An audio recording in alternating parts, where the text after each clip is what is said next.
sports. We are the fourth. We are South.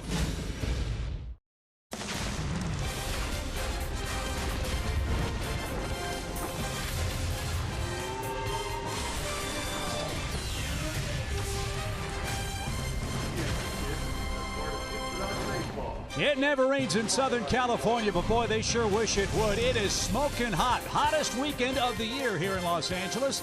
And the Braves are in town to start a 3-game series here before a packed house at Dodger Stadium. Hi again, friends. Chip Carey along with former Dodger Joe Simpson. The Braves start a 6-game road trip out west with an LA Dodger club that's not swinging the bats very well. They just wrapped up a 3-4 road trip. They have a whole host of players on the disabled list. Maybe perfect timing for Julio Teheran to pick up a win tonight. It may just be the perfect time for Julio because he's coming off an outstanding month of May. Julio was dazzling. Only maybe one or two guys that had better ERAs during the month of May than Julio. The Braves saw one of them yesterday. They'll see the other one tomorrow. But Julio against all comers, didn't matter which team it was dazzling. He had a good fastball. He had a good slider and changeup. Let's hope he can really get off the schneid against the Dodgers because in 6 career starts against Los Angeles, he's winless. These are the kind of numbers you hope he carries into June because they were terrific. Gotta get him some runs, though, and getting runs against Kenta Maeda, the Japanese import for the Dodgers, has proved to be difficult. He's pitching on extended rest today for the Dodger club. Yeah, and I'm glad you didn't call him a rookie. He won like 99 games over in Japan. He's a rookie. Maeda got off to a rough start. I mean, it got off to a great start, but he's had a rough time lately. That's why they gave him an extra day's rest. Actually, Kershaw was supposed to pitch tonight, but they moved him back a day so that Maeda could get 6 days rest, and he's been very good with extra rest because he needs it. May, he has not been very good. So the Stars are out in Los Angeles. It's a perfect night for baseball. Hot weather, just the way we like it. Braves and Dodgers meet for the 4th time here in 2016. Adonis Garcia is back at third base for Atlanta. He's handled the hot corner well. We'll talk about that right after this. Atlanta Braves baseball is presented by Academy Sports and Outdoors. Right stuff, low price, every day.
Delta Airlines, your local Ford dealer, the Home Depot, and Xfinity. X1 from Xfinity will change the way you experience sports.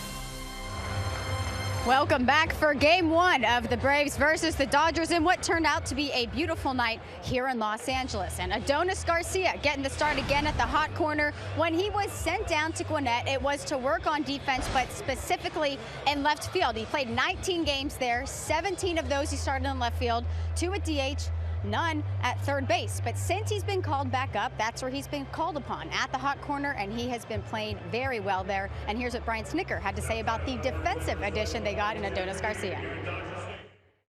This is more like what I watched last year when he was in AAA.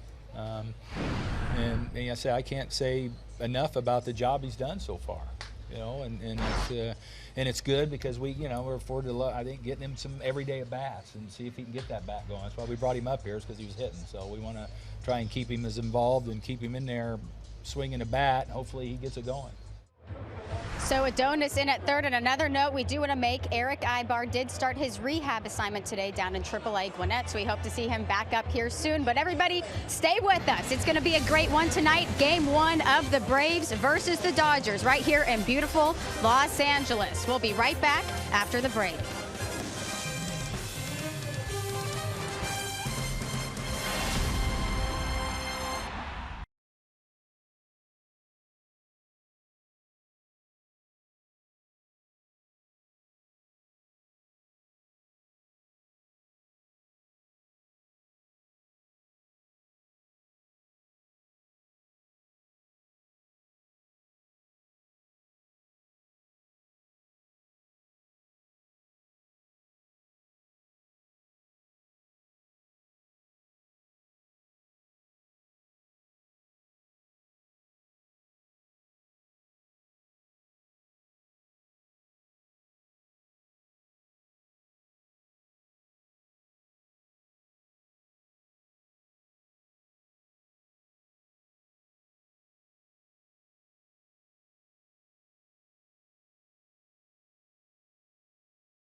Sponsored by your local Toyota dealers, Let's Go Places, the Georgia Lottery, and Synovus, the bank of here. Welcome back to Dodger Stadium here in Los Angeles, our first and only trip here to the home of Los Angeles.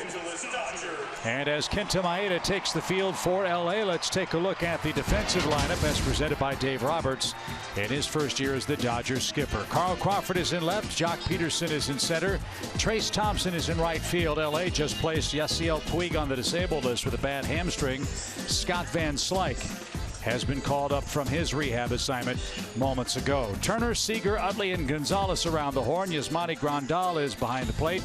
And Kenta Maeda, 4-3, a 3.0 ERA, gets the ball tonight. And again, there is good April numbers. And let's face it, when you first come to the States and people don't know you, you're going to have a distinct advantage. And he did, apparently, because maybe a scouting report has gotten around. Maybe he's not as sharp as he was in April, but his May start's not near as good and a lot more walks. So we'll see if he's a little better tonight with an extra day's rest. So on this hot night, Maeda Gets loose, and the first man he'll face for Atlanta will be Ender Inciarte. He's atop the Braves batting order. Darno, Freeman, Garcia fourth. Nick Markakis bats fifth and right.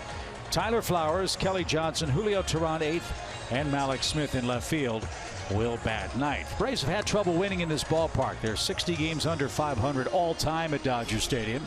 They've lost 11 of their last 16 against the Dodgers, but played them very tough in Atlanta, losing 2 out of 3 at Turner Field. But 2 of those games, Joe, were 10-inning affairs won by LA off the Braves bullpen. Yeah, the Braves did not see Maeda in that series, so this will be their first look at him. But I can tell you, looking at some scouting reports and talking to Kevin Seitzer, he is no Bartolo Colon, who throws about 97% fastballs. This guy does not. He's maybe 50% on some situations. Tons and tons of sliders. And if he gets ahead of you in the count and you're a right-handed batter, it's almost an automatic slider away. But as Kevin Seitzer said, he can dot an I with that slider. He's got such good control with it. So Ender Inciarte makes his way to the plate. Braves start play tonight at 16-37. They've won 10 of their 16 games on the road. The Dodgers 28-27. They've won 7 of their last 9 at home and start play tonight 5.5 games behind the Giants in National League Western Division play. You've heard it before, late arriving crowd in LA, but they will have a big gathering on a hot, warm, muggy Friday night. And the first of the night is in for a strike, says Mark Ripperger. He's our home plate umpire. And it's strike one. 85 degrees at first pitch.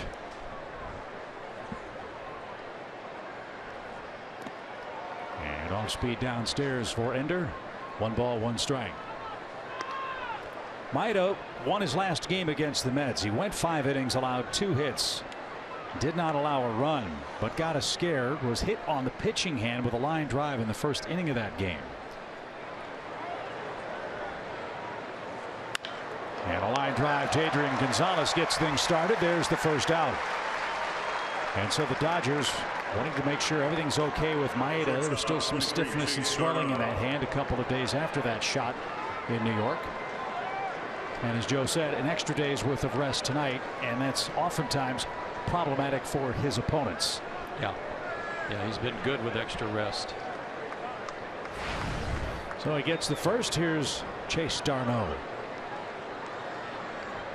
Darno with .351 on the year. He's happy to be back in Southern California, the pride of Pepperdine University.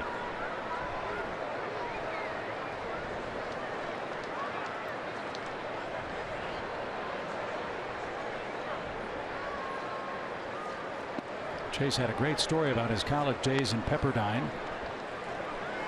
While he was playing baseball for the Waves, the baseball team had a unofficial team mom.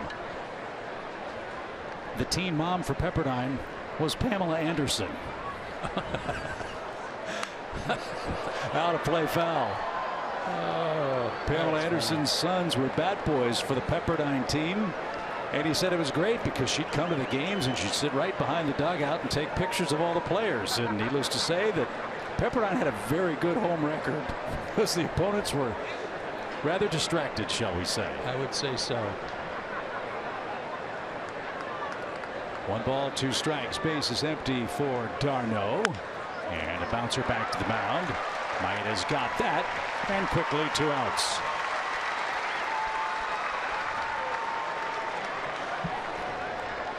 First baseman number 5, Freddie Freeman. Here's Freddie Freeman.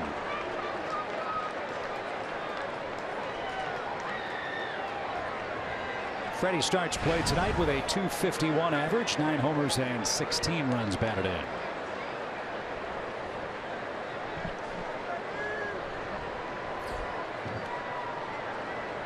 Big shift on for Atlanta's first baseman. And ball 1.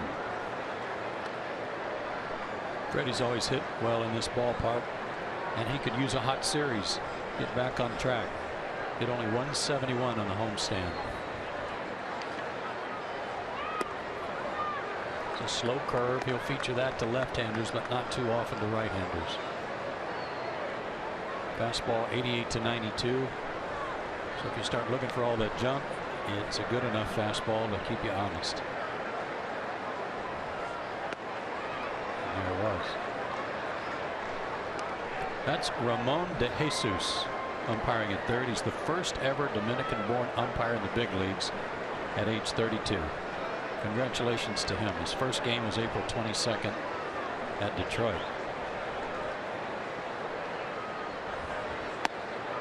That was off the plate. Freeman's walked on 4 pitches, and that'll bring up Adonis Garcia with 2 men out. Well, I'll bet you by the end of this series, Joe West will have Ramon singing country songs. Well, he was already hurting him, so.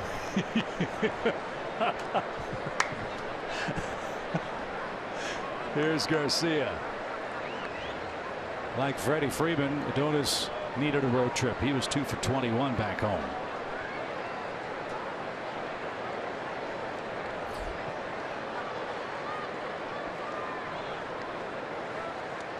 And that one all the way to the backstop. No chance for Grandal. And the throwback towards second was caught by Chase Utley. And Joe West is going to throw that baseball out of play as it skipped on the dirt. It's kind of weird for Grandal to run all the way back there, get it, and then throw a ball about 200 feet, try to pick a guy off. So a hit might mean a first inning run for the Braves.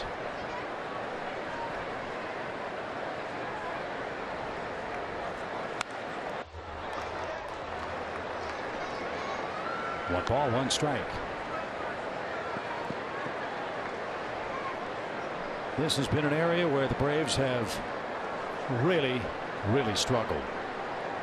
Braves have 14 hits with runners in scoring position in their last 14 games. Tougher task with 2 outs, but boy, an early run for Julio would be welcome. And that's outside, 2-1.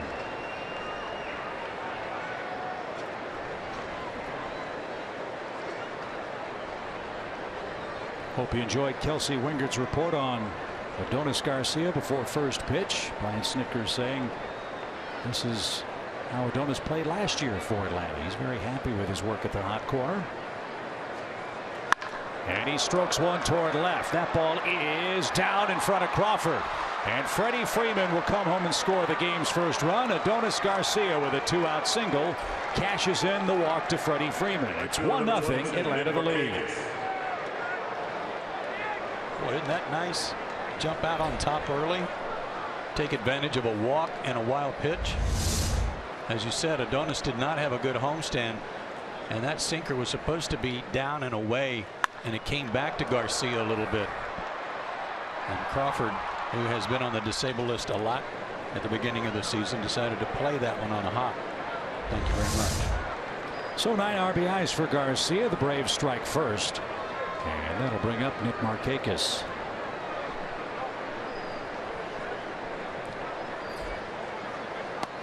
And that's outside. 1 ball, no strikes.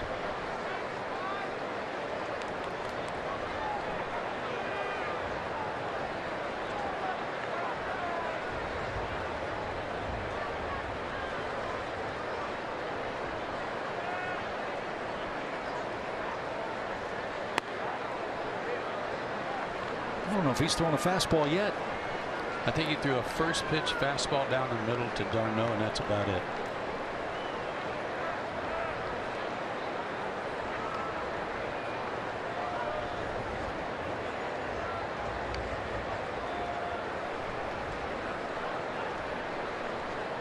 Two balls, no strikes.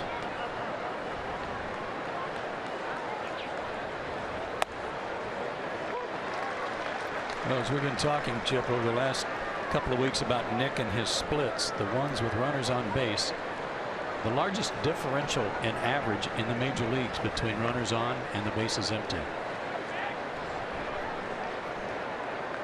That's our Home Depot tools from the dugout. Markakis ahead now with Garcia leading from first.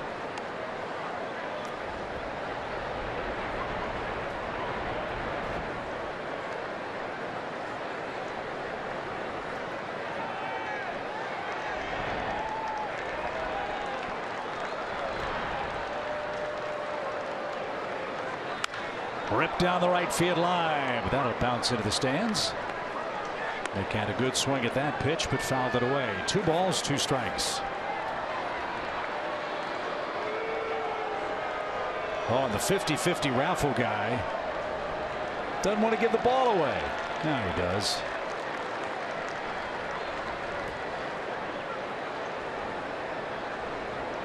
The way the fans reacted, it was 50-50 whether or not he was going to get up the aisle.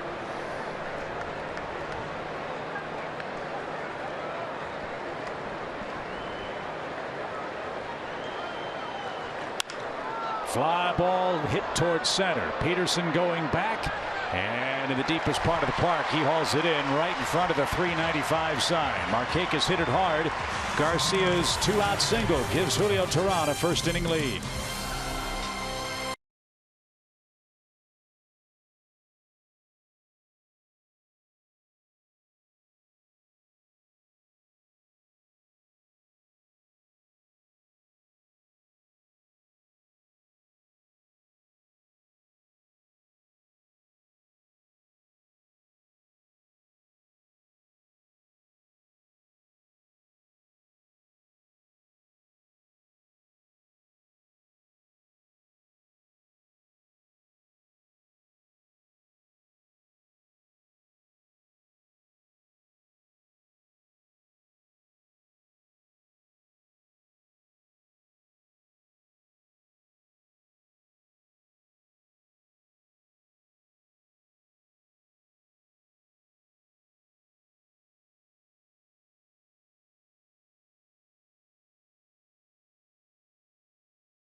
With a 1-0 lead. He has never beaten the Dodgers. This would be a great time to change that. How about those numbers for the month of May? He only had 1 win, but the 4th best ERA, 5th best opponent batting average against him, and walks and hits per innings pitched less than 1 per inning. His 4 keys to pitching success today, given his record against the Dodgers. How about getting some payback tonight? And just consider this May 34th. He had such a good month of May that we're still in that month. And he'll be facing a Dodger lineup that's not exactly tearing the cover off the ball. They do have Chase Utley, who's had a very solid season in Los Angeles. Corey Seager's a Rookie of the Year candidate. Adrian Gonzalez is a Braves killer, so watch out for him in the 4th spot tonight. Chase Utley at .282, 4 homers, 19 knocked in. And Julio's first of the night is off the plate. Ball 1. Something to keep an eye on for Julio tonight. He pitched with a blister problem on his foot in his last start against Miami. Was still able to throw 113 pitches in 5 1/3 innings. And Joe, it was really a different Julio Teheran after that blister was attended to. He looked a lot better the last couple of innings. Yeah, I thought he was a little tentative, trying to favor it a little bit earlier, which is always risky. Oh, good hook. That's a good way to start. Brian Snitker said it was really more about the bandage kept coming loose and was rubbing against it, and it was like an electric shock every time that blister hit his shoe, the front of his shoe. And he just struck out Chase Utley to start the game. Julio off to a good start. And now Corey Seager, the Dodgers shortstop, is standing in. Number 5, Corey Seager. Took a big curveball for a strike. Now that back foot slider dips right under his bat. Good start for Julio. Well, the Dodgers are touting this young man as a Rookie of the Year candidate. And why not? He's put together A terrific first 2 months for Los Angeles. He's their team leader in hits, runs, doubles, homers, and RBIs. And he's only 22. Really good looking player.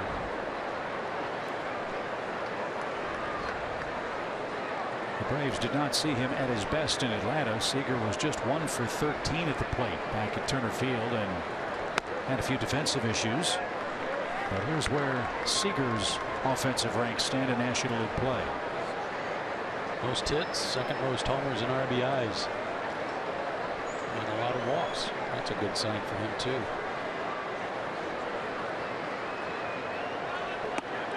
Yeah, if you recall, Chip, they made some real careless errors on the left side of the diamond in that series. He and Turner, that led to some Braves runs and helped the Braves win one of those 3 games. Yeah, didn't they come to town first or second in defense? Yes. In National League play, and Yes. right out the gate, they kicked 2 or 3 balls in that first game for Dave Roberts.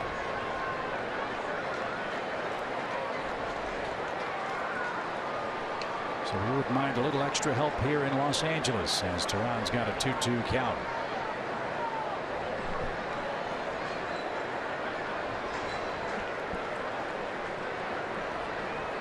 And here it comes. It's hit the other way. Garcia, tricky hop, loads up and gets his man. 2 up, 2 down. Game 1 in Atlanta, they made 3 errors, and the Braves won that game 8-1. Ryan Weber got his first big league win. Baseman number 10, Justin Turner. Right off his thumbs. Good pitch again by Julio. You mentioned Ryan Weber. His name was in the news today for the Braves. He was sent back to Gwinnett. Jim Johnson was activated by Atlanta after 3 scoreless rehab innings down in Rome. So I'm sure we'll see Ryan again before the season's out. As Justin Turner bats with the bases empty. Turner, another Dodger that struggled on the road trip. He has 3 hits in his last 22 at bats with 8 strikeouts.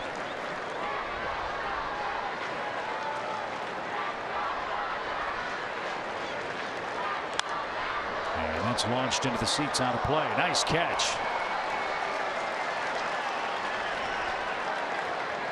Fan from Marina Del Rey made that grab.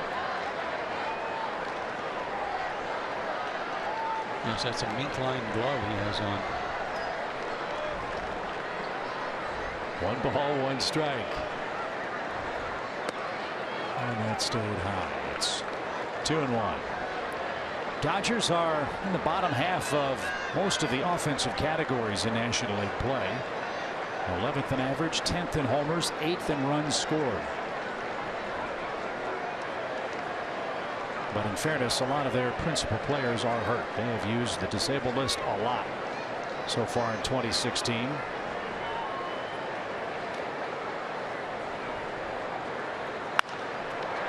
And this one's dumped beyond the first base bag, foul. And Turner heads back to the plate with a 2-2 count.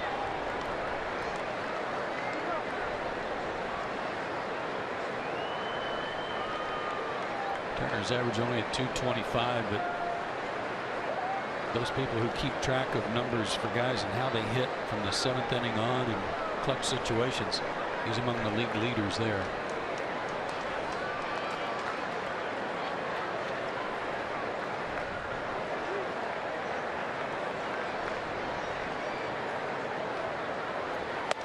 Swing and a miss. Great start for Julio Teheran. He's got a 1-0 lead. A couple of first inning punch outs for the Dodgers.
Braves have struck with a first-inning run.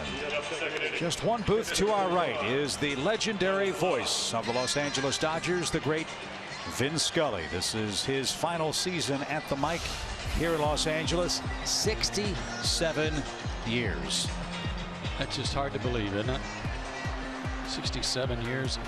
And that one note that we talked about yesterday, I believe, about how he has been at the mic for over half of the Dodger games in history. A team that started back before the turn of the 20th century. And as great as he is behind the mic, he's even better away from it.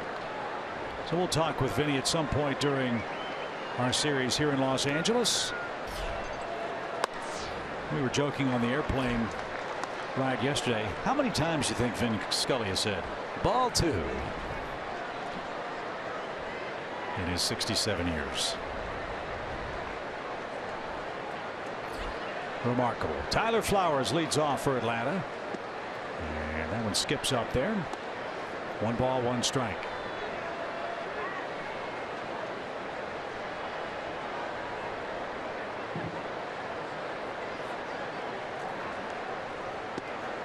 Forget ball 2. How many times has he said the word Dodgers? Yeah. Good point. Good grief. Right? What a nice man.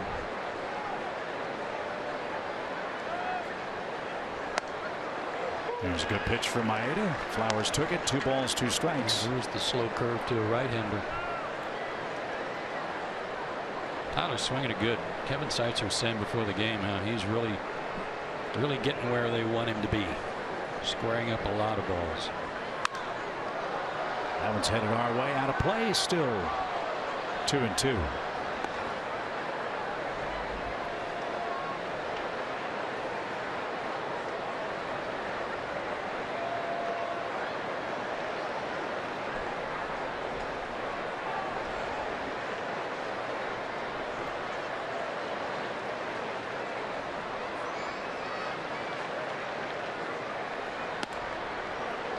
Just missed. Grandal held it for an extra second.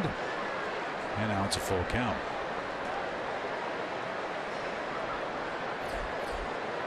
Kelly Johnson's next.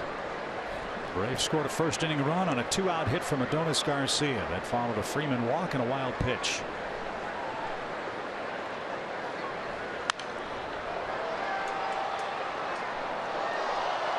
That's his best fastball, 92. Thought he could sneak it by him, but didn't put it in a good spot.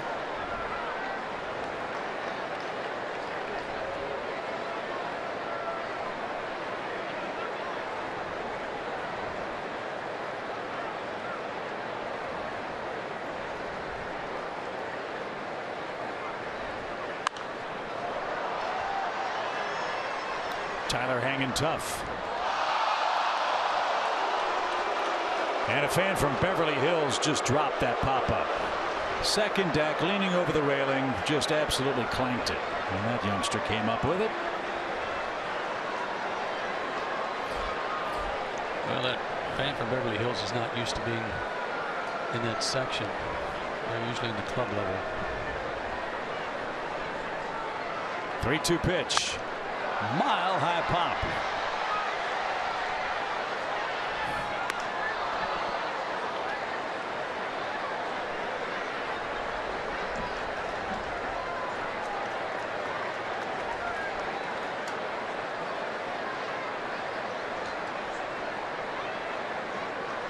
There's a happy young lady.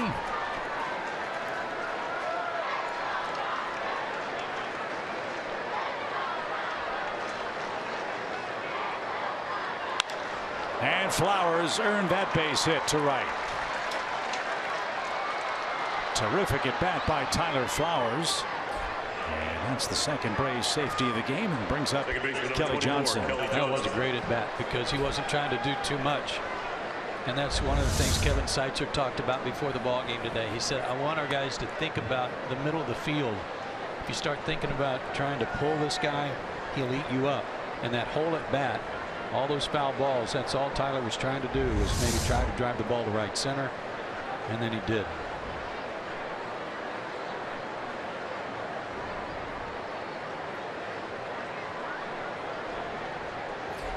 First pitch to Kelly Johnson finds the outside corner. It's a strike.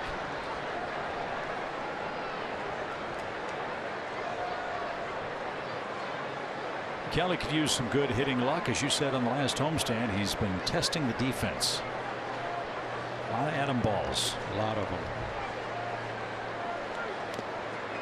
And chase that pitch 0-2.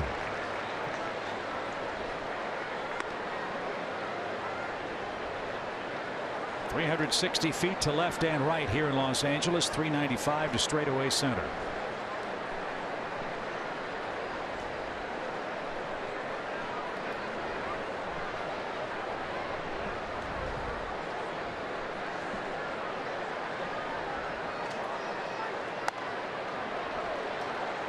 But as the sun goes down and the cool breeze starts to blow, this becomes even more of a pitcher's park. It does. I mean, as long as it was still warm and muggy, the ball's going to jump at Dodger Stadium, but not if that so-called marine layer moves in, and it can't get here fast enough for me and you. Little roller. Maeda's got it. He flips to Adrian Gonzalez, who retreated to the first base bag. Productive out for Kelly. Flowers in scoring position. And Julio Teheran, the Braves pitcher, batting 8th, will stand in next. A good time for Julio's first hit of the year. He's not a bad hitting pitcher, but 0 for 17 so far. I love the way the Braves scored their run in the first inning. You know, a 2-out walk, a wild pitch, and a single.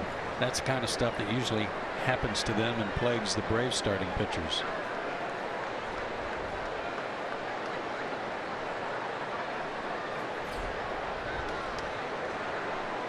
Alex Smith on deck, but first things first, Julio Teheran is the hitter. And he takes a strike.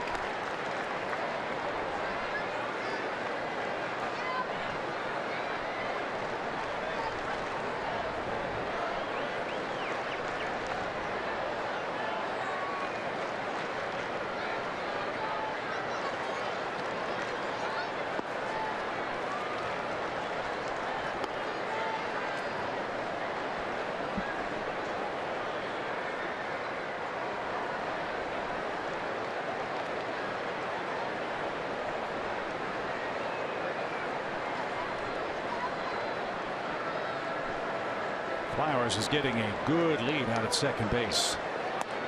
And Maeda missed again. 2-1 your count.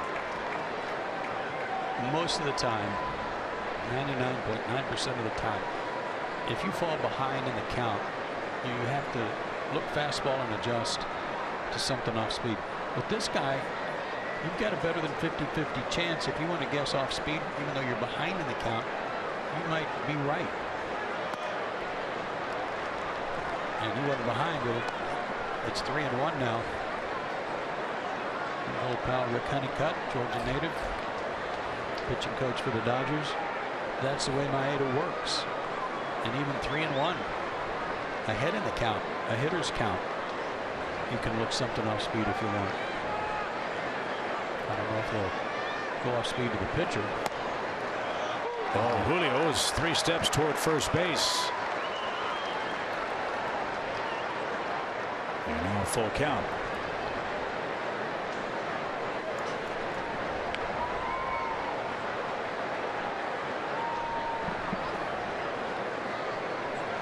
Braves are making Maeda work. This is his 20th pitch. He threw 20 pitches in the first inning too.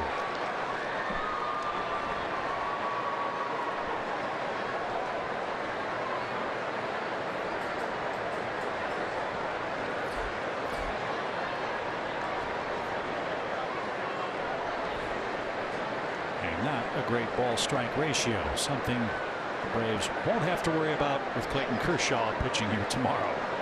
The National League's pitcher of the month for May.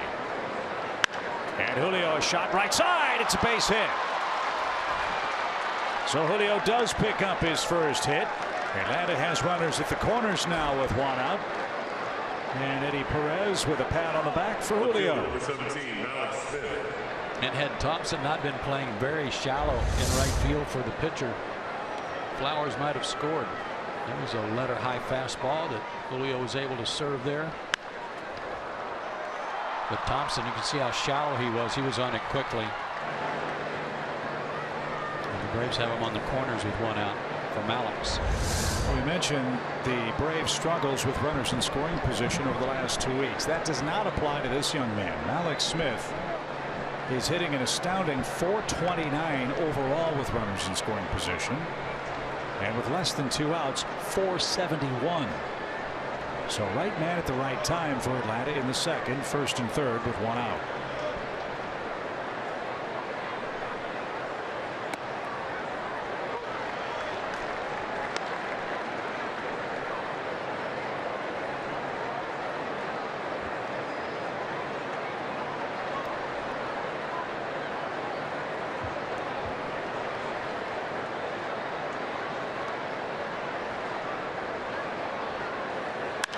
Right back where it came from. It's 2-0.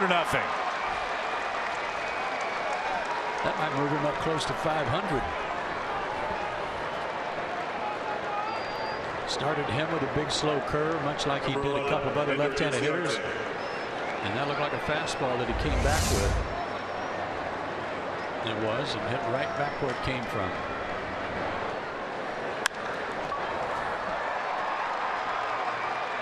And now the Dodgers will go out and make sure his hand is okay.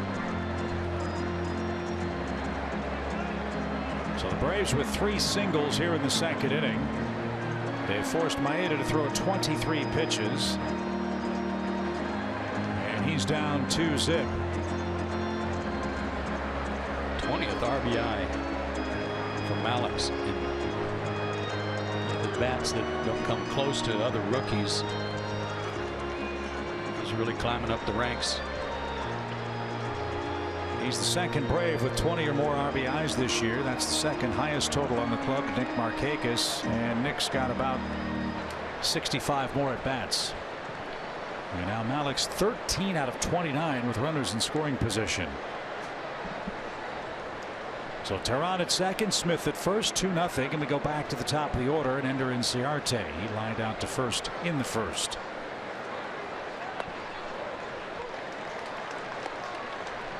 He likes that first pitch curveball. One of the left-handed hitters might look for that first pitch.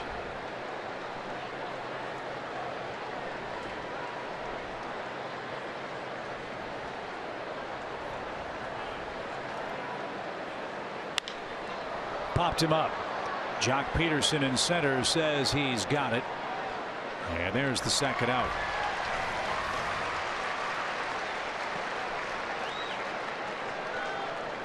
Number 23, Chase Darno. And here's Darno.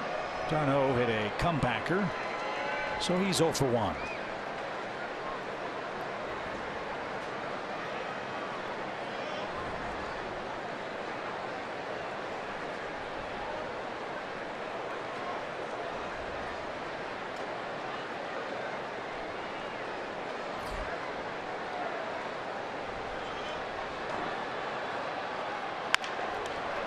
To the mound, and Maeda speared that. If he didn't, that might have been a base hit.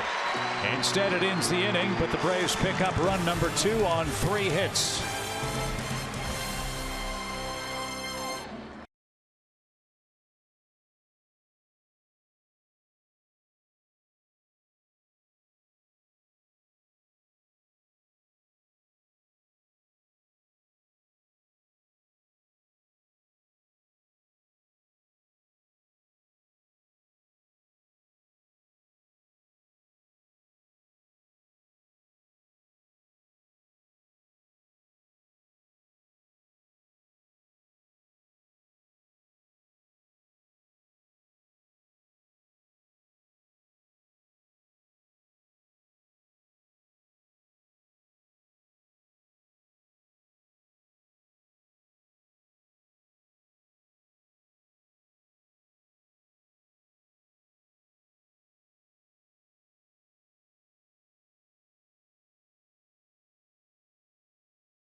Tickets are on sale now. The Battery Atlanta and SunTrust Park will soon offer the best entertainment experience in Atlanta. With great dining options and boutique shops on site, going to a Braves game will never be the same. Be a part of the excitement and get your tickets today at braves.com/SunTrust Park. So we're excited about the new home of the Braves, and we're always excited to visit the old home of the Dodgers. This place looks as if it was built only yesterday. Incredible. It is always, as we say, spick and span. Take great care of it. They've had numerous renovations to it over the years, but still a fabulous place to watch a game. And seats, what, 55,000 people? And it's not even an enclosed stadium. Only one thing wrong with it. He'd unplug the speakers in center. You think we could figure that out if we could cut the line somehow? Yeah. I wonder who among them thinks that sounds good. It's like being inside an NBA arena. I think it's worse. I really do. I had to put my headphones on tonight just to try to soften it a little bit. So Adrian Gonzalez will lead things off. Tehran got the Dodgers on 14 pitches in the first inning. And it'd be a good idea to control this guy. Adrian Gonzalez absolutely wore out the Braves in Atlanta with 6 hits, including a homer. He had a great road trip, too. His recent road trip, 10 for 23 with a homer.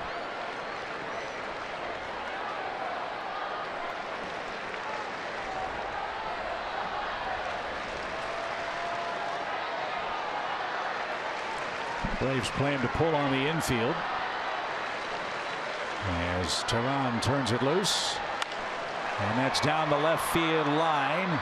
Malik Smith is there, and he makes the play for the first out. 4 up, 4 down. Everybody late so far. Number 31, Jock Peterson. Here's Jock Peterson. What is Jock Peterson as an offensive player? He's got terrific power. He's driven in his fair share of runs, but he strikes out a ton. 51 strikeouts already this year and 8 strikeouts in his last 27 at bats.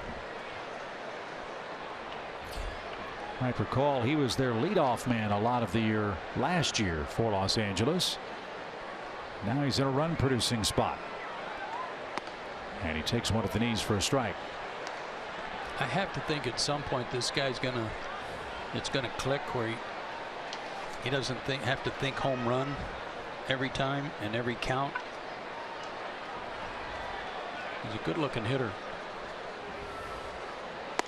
If when he gets behind in the count he just starts thinking about line drives.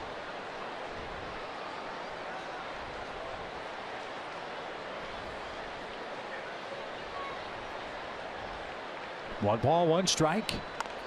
He pushed a bunt down the third base line, and that's out of play for a strike. It's 1-2. Since he was brought to the big leagues in September of 2014, the Dodgers notes say his 4.19 pitches per plate appearance ranked 11th most in the senior circuit. You can make any number say any number of things, but as many times as he strikes out, you know he's going to see at least 3 pitches in at bat.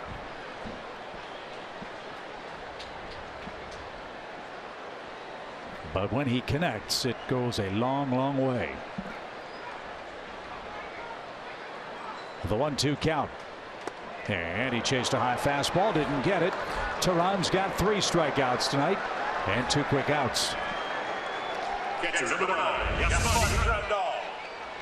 Big long swing here. No chance. Head flying out. Spun out of it.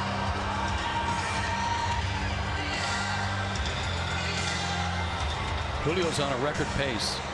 Chip, I don't know if you knew this or not. The 2 runs he's received already tonight equal the total number of runs he received in his last 2 starts combined. Unbelievable, isn't it?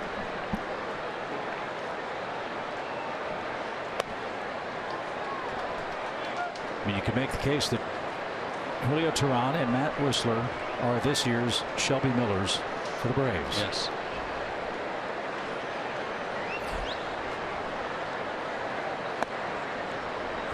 Outs off the plate, ball 2 for the Dodger catcher Yasmani Grandal, hitting only .184 this year.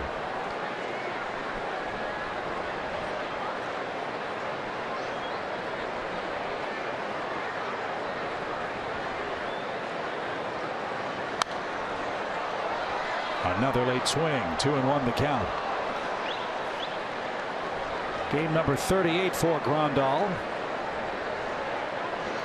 29 starts behind the plate. He started a couple of games at first base as well.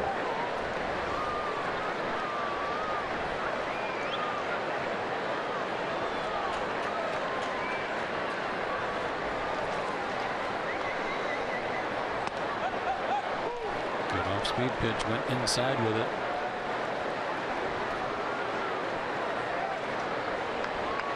Grandal was on the disabled list through April 12th. Just the first week of the season. He had some right forearm stiffness.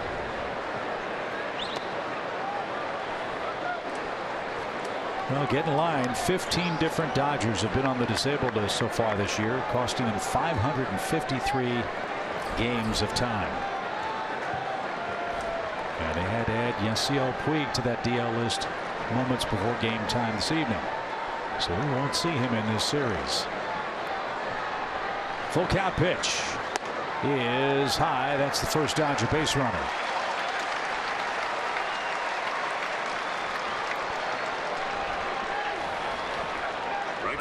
So Trace Thompson steps in.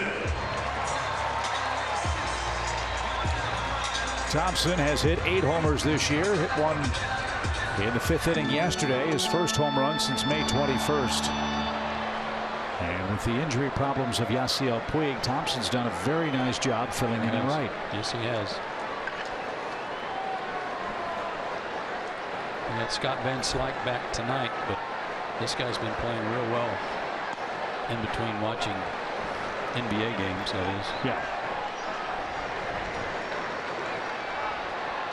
His brother busy right now playing in the NBA Finals. Klay Thompson. And his dad was Michael Thompson, who starred for many years with the Lakers. No balls and a strike. And a high fly ball towards shallow right center. Ender Inciarte is there, and Julio Teheran has not allowed a hit through 2 innings, and he leads game 1 2-0.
To the top of inning number 3, time for our Georgia Lottery hitting the jackpot, and maybe this is the place for Freddie Freeman to break out.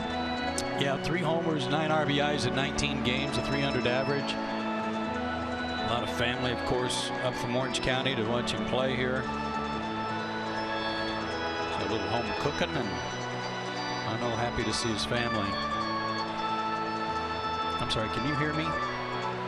Did you say something?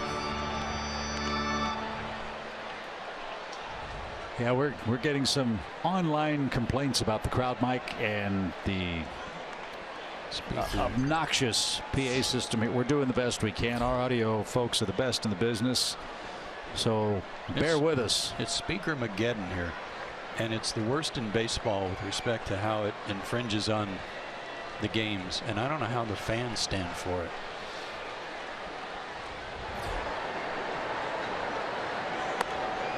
That's a strike to Freddie Freeman, and we're not trying to sound like the old folks who are screaming at the kids to get off my lawn. I mean, Joe, you should see him on the plane. He's got his earpieces in. He's got Flo Rida jamming all the time on right. But I mean, even Jason Bateman has headphones on to try to drown out some of the noise. Right. 0-2.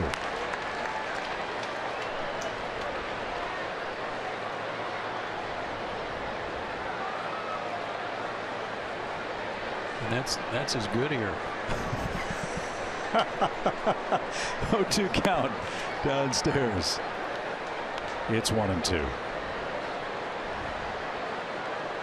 Maeda has not been sharp in tonight's game, and the Braves have taken advantage. 2 runs on 4 hits.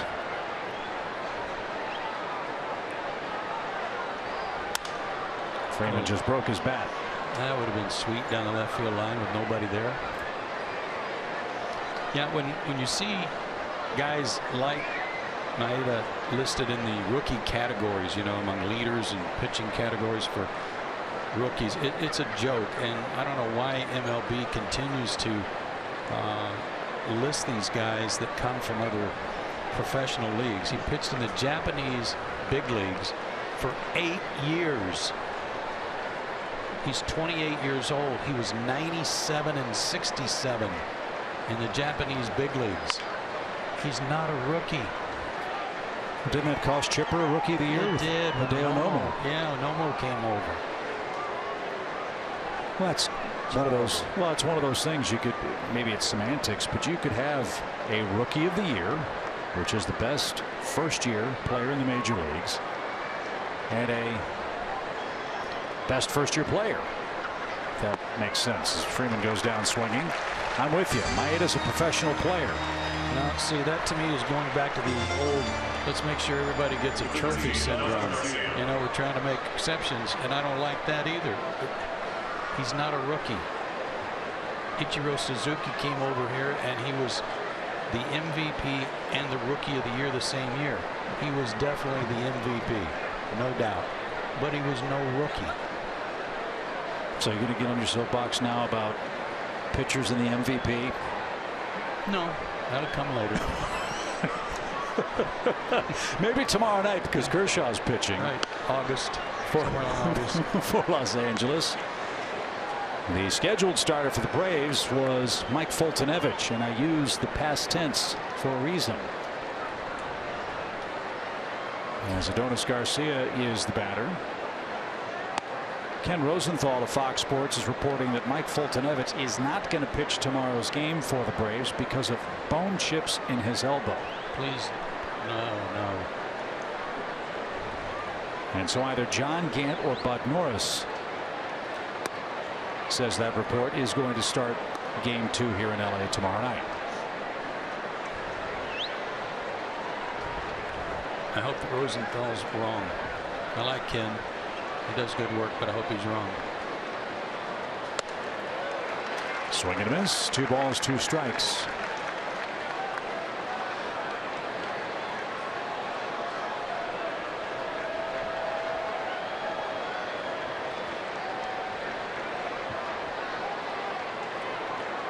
Gentle breeze begins to blow out towards center as Maeda turns it loose. And a strike at the knees. Back-to-back strikeouts begins the Atlanta third. And there's the second out. And here's Nick Markakis. He hit the ball hard but flat out to Jock Peterson, so he's 0 for 1.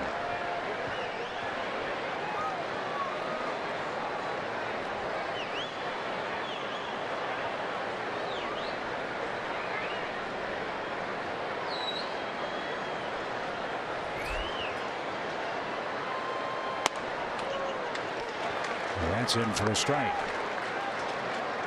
Dodgers are trying to catch the Giants. The Giants are beating the Cardinals. That's 2-1 in the 8th inning in St. Louis.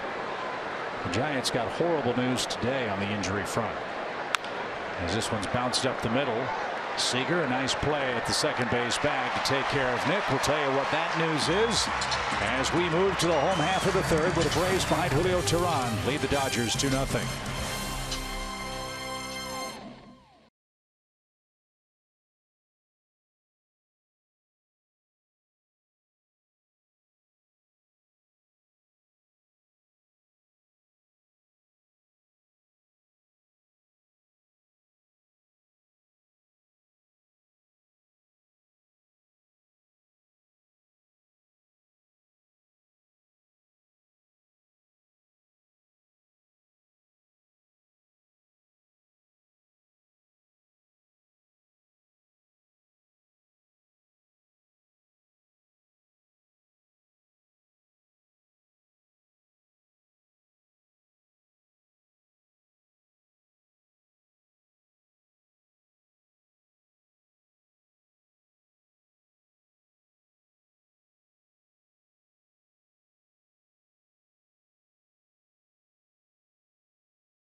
Given a 2-run cushion early, and he will face the 8, 9, and 1 hitters for the Dodgers. And Julio's on our Academy Sports and Outdoors leaderboard tonight. Yeah, and this is a big deal. I mean, for Clayton Kershaw, 86% of the first batters he faces every inning are an out, and for Julio, 80%. That is mighty impressive. It's just that Clayton Kershaw is 7-1, and Julio is 1-5.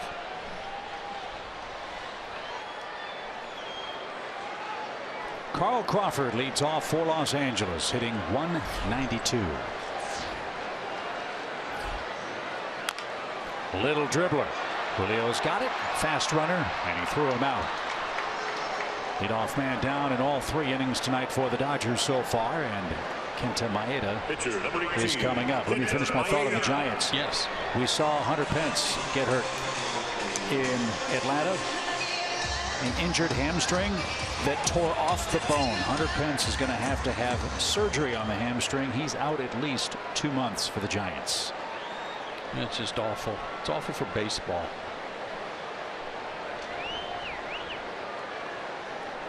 So obviously his leg was damaged a lot more than they thought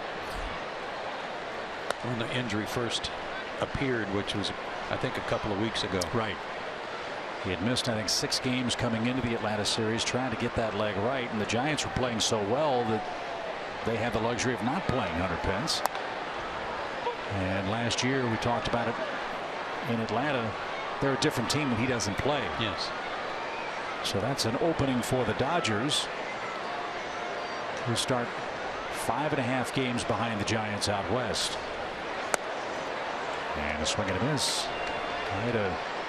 Spun in the right-hand batter's box. 1 ball, 2 strikes. This guy hit a home run his second big league at bat. His first start, hit a home run against the Padres.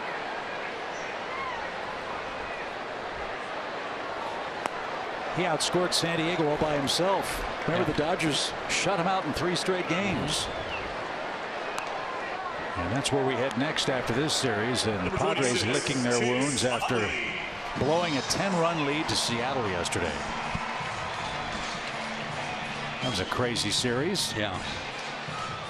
Mariners in that game yesterday went 11 for 12 with runners in scoring position. They scored 9 runs with 2 outs and no extra base hits in the 7th inning to come back and win 16-13. Here's Utley. And up and away to Chase. 1 ball, no strikes. Aaron handed me a note about Julio in this run support. The last time he got 4 or more runs of support was last September. He got 8 runs at Philadelphia, and this is the 16th start since then.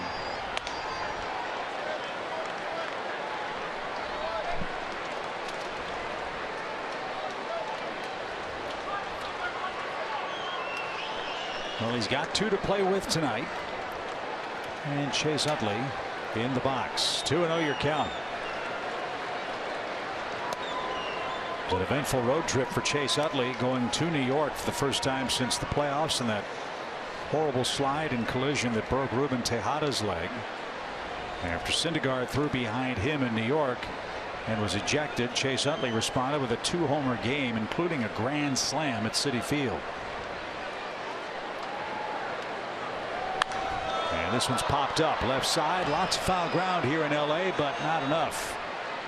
And a fan from Laguna Beach comes away with that souvenir.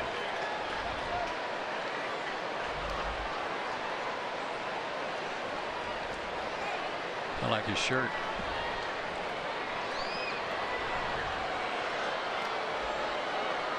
It's kind of a Chip Carey shirt right there. Well, that's the right size, that's for sure. 2 balls, 2 strikes.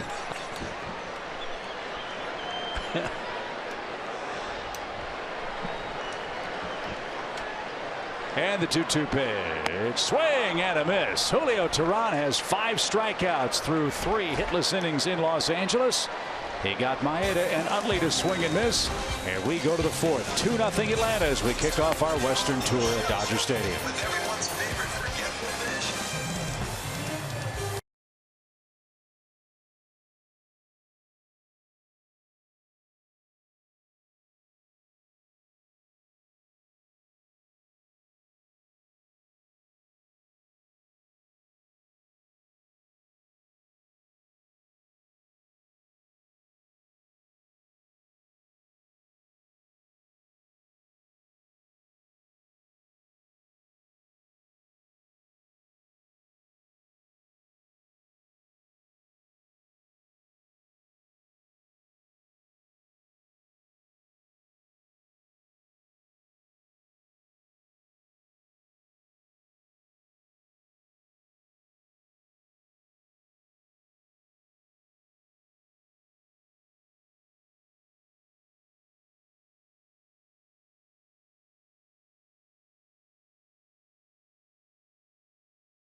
Los Angeles, Chip and Joe with you from Dodger Stadium. Kelsey Wingert is alongside as well. Tyler Flowers will lead things off against Kenta Maeda, who's 4-3 this year, but all three of his losses have come in his home ballpark. That's a little odd. Yeah, his home road splits haven't been all that good. And a 4-point ERA for the Dodger right-hander. Flowers, Kelly Johnson, and Julio Teheran are coming up. 2 runs, 4 hits for the Braves, 0s across for Los Angeles. And that's down and in, ball 1.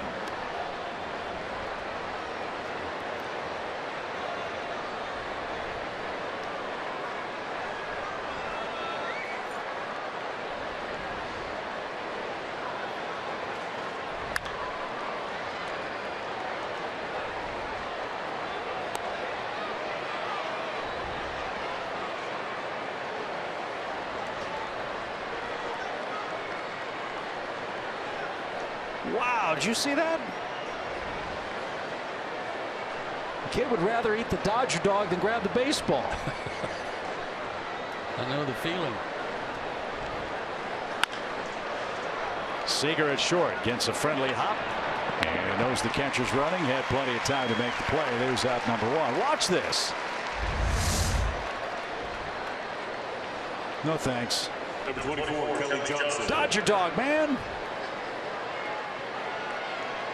Got my hands full here. That must be the ATL dog that they're featuring this weekend with the Braves in town. Yep. They have special Dodger dog recipes for all of the opponents who come to Dodger Stadium.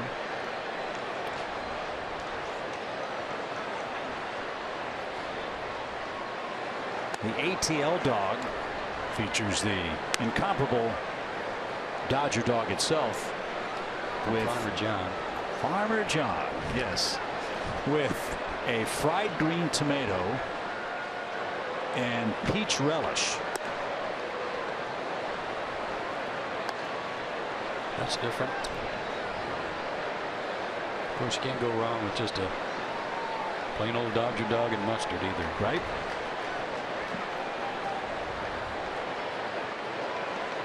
Two balls, no strikes. And that one in letter high. Kelly took it. It's 2-1.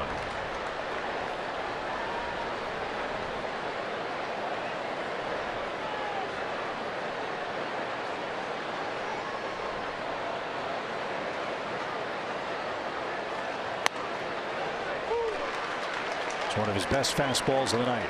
Yeah, and Kelly had the luxury of being ahead in the count, looking for some of that off-speed stuff.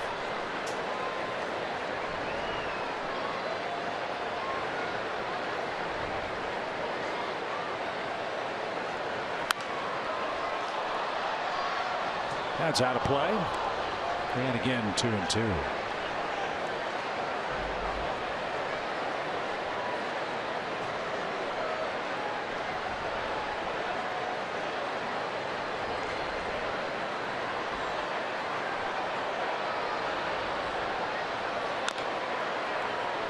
And we'll do it again.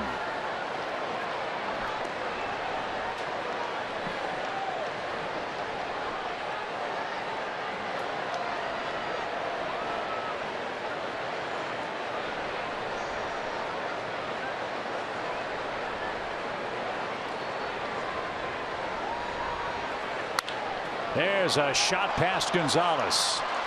And Kelly Johnson finally found a hole on an opposing infield defense. And that's his first base hit of the night and the fifth for the Braves in game one. Yeah, that's good for Kelly. Get his road trip started in a good way.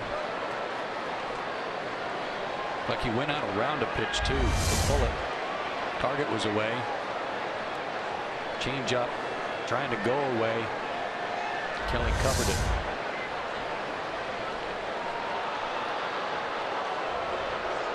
Julio has 4 sacrifices. The Dodgers think he's going to try for a 5th. Turner's in on the grass at third base, and Julio is squaring. And the pitch taken high.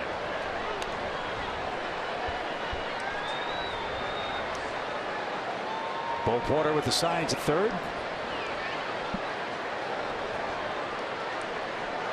And look at the pitch count for Maeda. He's already thrown 70 of them.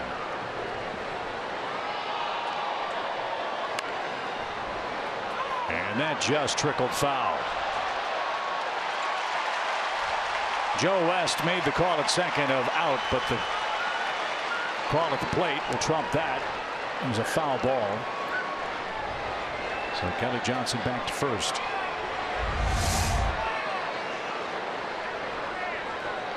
Boy, that had some spin on it. Mark Rippinger right there.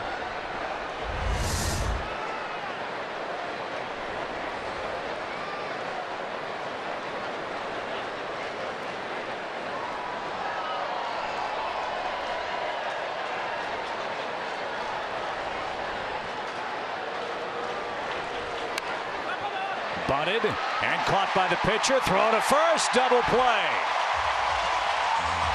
Nice play by Maeda. And then throwing on the run back to first. Kelly Johnson's doubled up. And that's the end of the Braves' 4th inning. There's some good Dodger defense. Julio Teheran goes back to work with 2, 3, and 4 coming up for Los Angeles at a 2-run lead.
inning. Julio Teheran leads the Dodgers 2-0. We'll talk about tonight's game with you on Braves Live, presented by Xfinity. Andre Aldridge and Nick Green have the late night duties back in our Atlanta studios. Hopefully we'll talk about Julio's first career win against Los Angeles after game 1. He's looking sharp, bouncing around the mound, throwing a lot of strikes. Joe, he's picked up a base hit in the game. He's kind of giddy. He got a run to work with in the first inning, another one in the second. Keeps looking up at the scoreboard to make sure it's real. He has not yet given up a hit to Los Angeles, as Corey Seager will lead things off in the home fourth.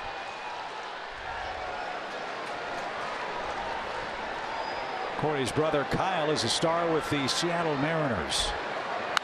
And he unloads on the first pitch to right. Markakis will turn. That ball is gone. Seager hits a solo homer. His 10th.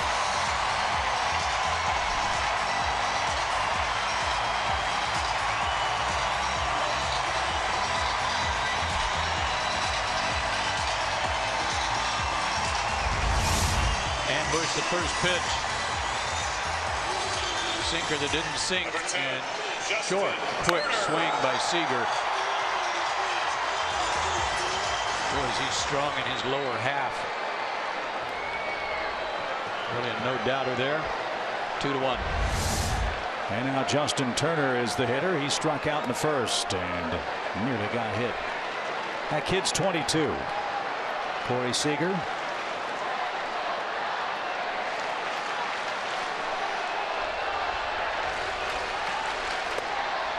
They've had a long list of rookies of the year in Dodger history. I don't know if he's going to win it or not. The start that Trevor Story has had with the Rockies, but he's got all the other intangibles you want. Great organization, huge city, lots of media attention, and real good numbers. He does indeed, and he plays a position that's very important to a ball club.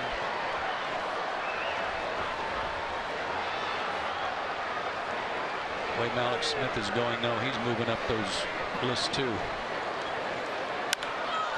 In the air, shallow center, and Ciarte with a diving catch.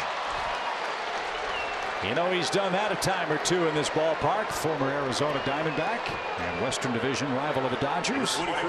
Good catch for the first out. Well, just before Seager hit the homer, I started to say this is the part of the order that Julio was getting in on their hands the first time around.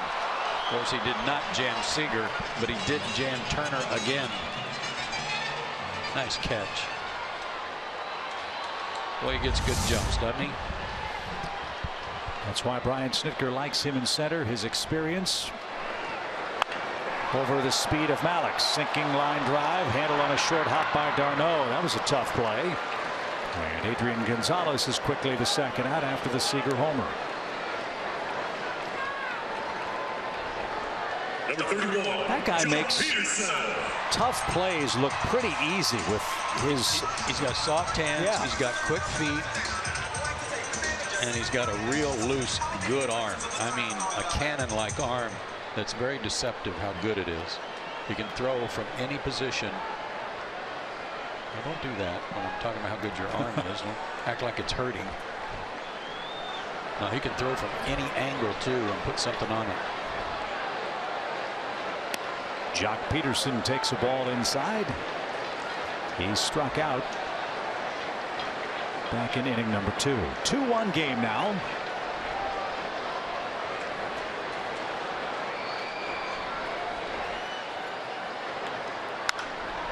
And that's golfed down the left field line and into the seats.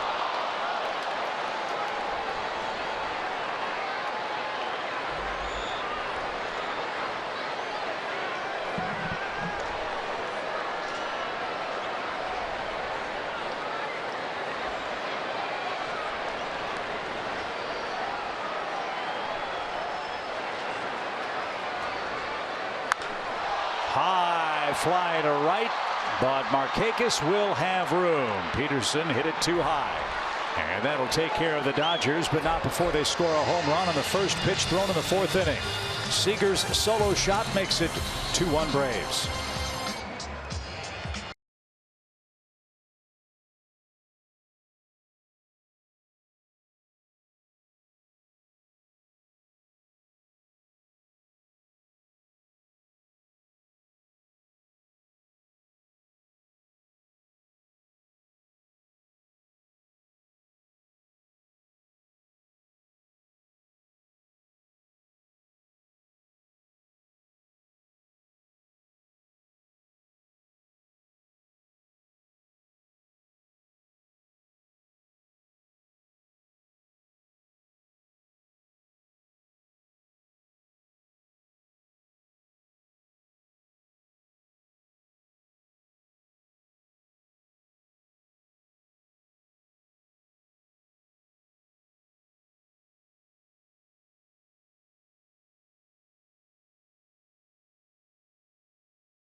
Presented by Academy Sports and Outdoors. Right stuff, low price, every day.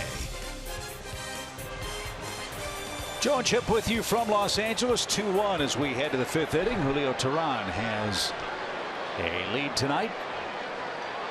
His no-hit bid spoiled by that man on the first pitch in the Dodger 4th. And now Mallex Smith leads things off.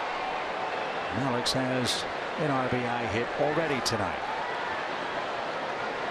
And Joe, your point about Mallex and the Rookie of the Year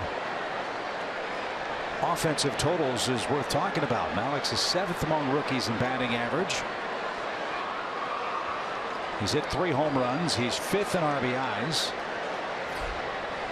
He has 6 multi-hit games. And again, Trevor Story and Corey Seager are the 2 men that have done most of the damage for rookies, but they've been on their club since opening day. Right. And Seager was up here last year and just didn't have enough at bats to eliminate his qualifications for rookie this year. Little pop behind second. It's hanging up for a while, but it's going to find some grass, and Mallex Smith is 2 for 2.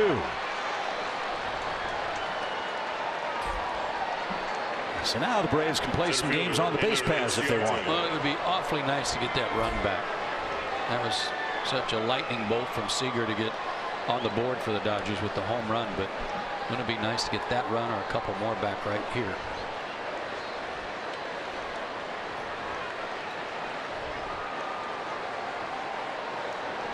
Anders 0 for 2.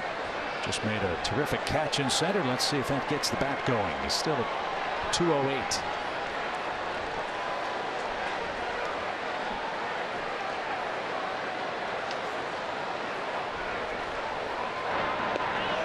Because Ender doesn't strike out a lot, I see numbers like this stretch he's in where he's 7 for 37, and I think that's got to be a misprint, because he puts the ball in play, he hits the ball hard like he did his first at bat tonight. He moves runners. He's had some sacrifice flies. It just doesn't stand out that much to me that his average has dropped the way it has.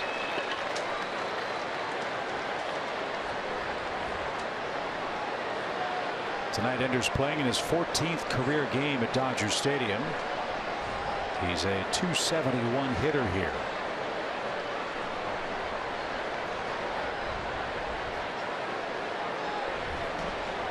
Mallex has a pretty good lead. And Maeda steps off.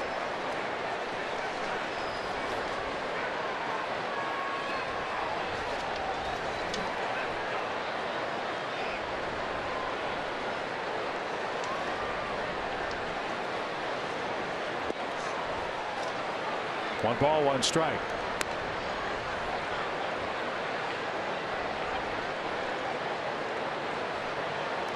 For his career, Yasmani Grandal has thrown out 19% of would-be base stealers.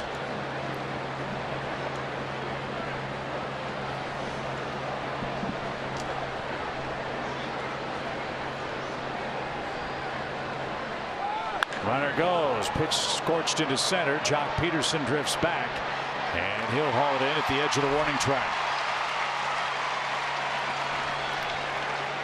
Braves have hit 2 balls right on the button, right at Peterson. Markakis did it back in the first inning. Ender's 0 for 3, and here's d'Arnaud.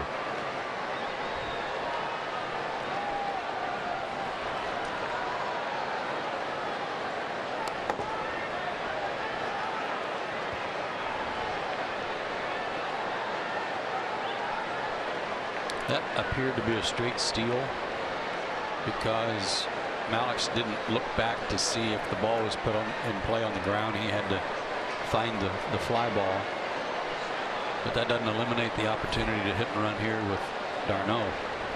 Runner goes again. The pitch, a strike. Double clutch by Grandal, and no chance to get Mallex, who just swiped his 7th base of the year. And he's at second with 1 out now. Good crossover step. Good jump. Not sure that Grandal would have had a chance on him on that breaking ball in any event. So now 7 steals for Mallex. 7 caught stealings.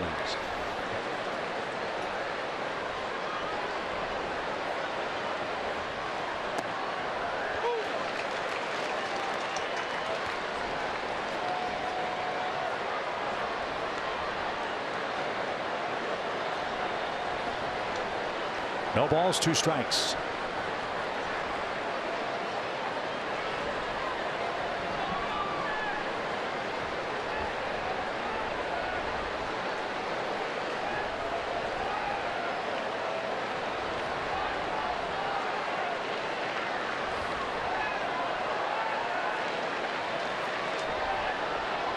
Alex and Chase Utley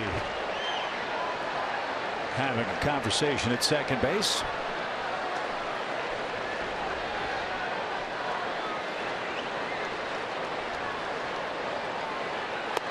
And a swing and a miss is the second out of the inning.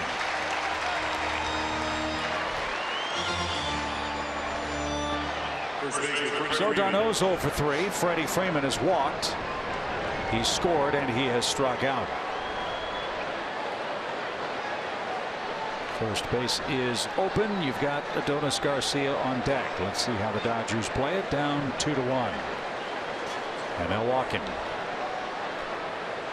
Well, this is interesting because I understand and I get it how Freddie can break out at any moment, and he's played well in this ballpark. But only Chris Carter of Milwaukee has a lower batting average with runners in scoring position in the National League. Actually in Major League Baseball. Freddie's at 133. And that's so surprising. The last 3 years Freeman's RISP average is well over 300. Right.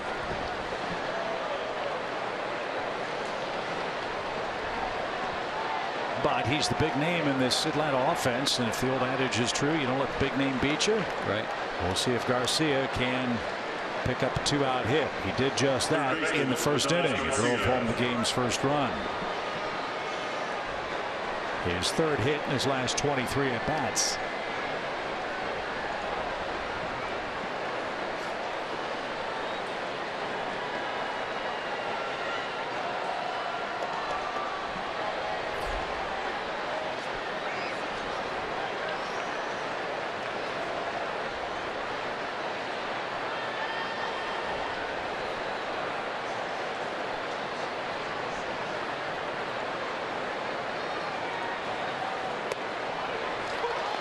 Strike 1.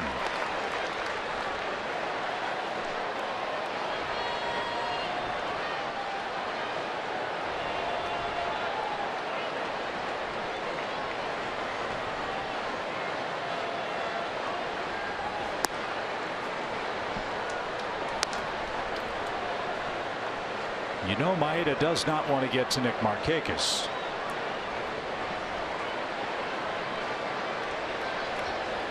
Nick waits on deck with 2 outs.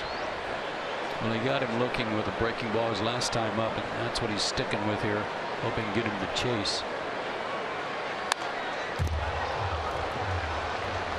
Off the screen, it's now 1-2.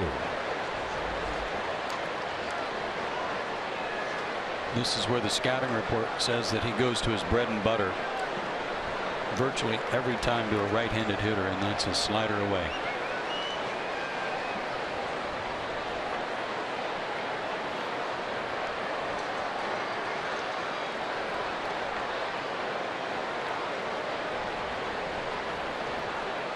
So this is interesting. I wonder how Maeda and Grandal communicate.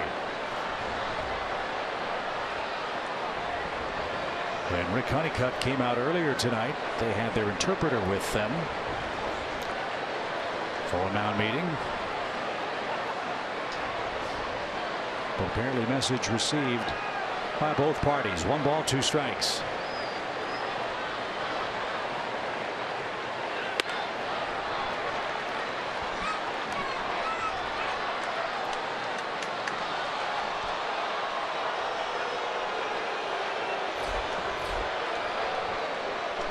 Well, if that was a waste pitch to set up the slider, it was a good one up out of the zone.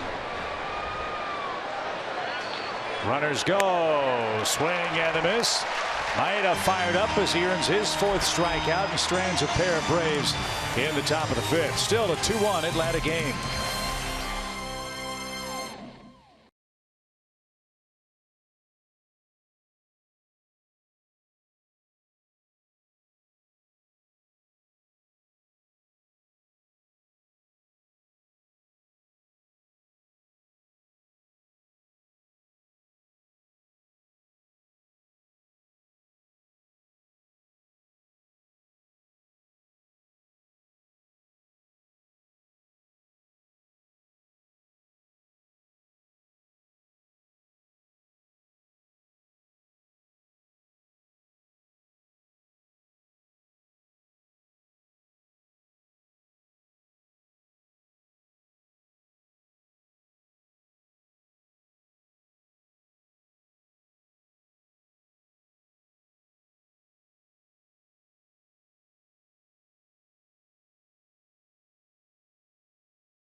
The Los Angeles home run came an inning ago.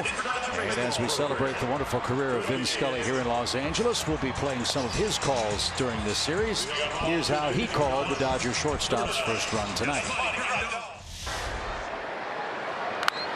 And there's a drive to right field. Going back on it is Marquez and watches it go out.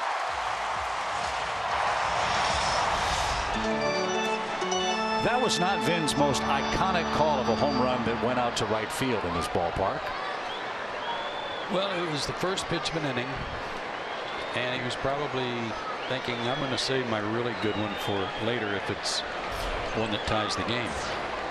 That's his 2-0. There's just a home run solo shot to make it 2-1. Yeah, that wasn't Kirk Gibson against Dennis Eckersley by any stretch, which is one of the great calls of all time.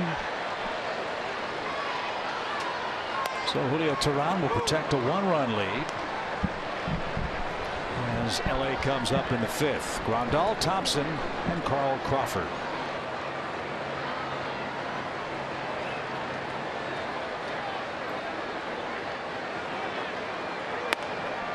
And way high. 1 ball, 2 strikes. The Giants beat the Cardinals 5-1 tonight. So San Francisco 6 games up in the West, pending the outcome of this one. Foul away, 1-2.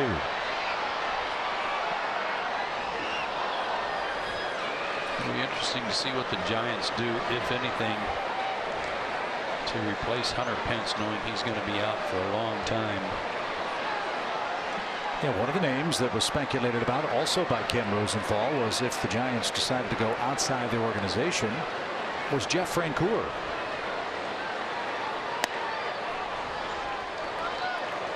Jeff's playing well. He's going to get the attention of a lot of people between now and the trading deadline.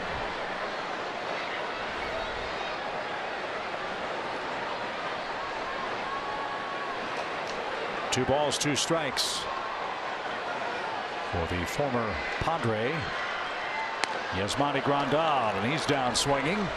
Julio's got good stuff tonight. That's 6 strikeouts for him. Number 21, Trace Thompson. 68 strikeouts in 72 innings this year, Joe. Excuse me. Good breaking ball, good off-speed pitch. He's putting that slider against the left-hand hitters down and in. They're swinging over the top of it. Would you say that's one of the big improvements for Julio this year? When he got his season turned around, yes, absolutely. That thing started biting down and in. Coming into tonight's play, left-hand hitters were hitting .235 against him. Yes, they've hit 6 homers now. But last year, left-handed batters hit Julio at a .300 clip.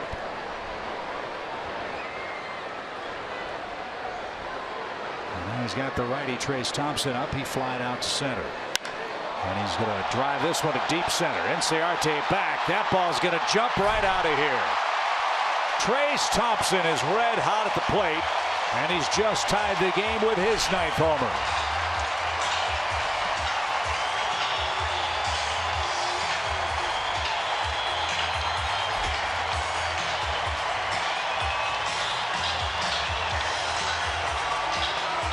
It's cooled off here at the ballpark, but the ball is still jumping.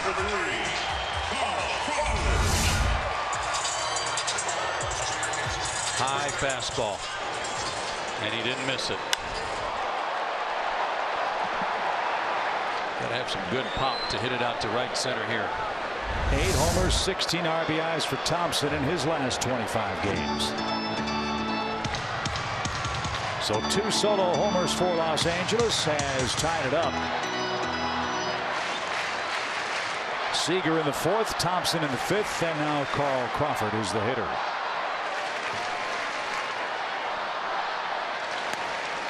And that caught a corner. It's 0-2.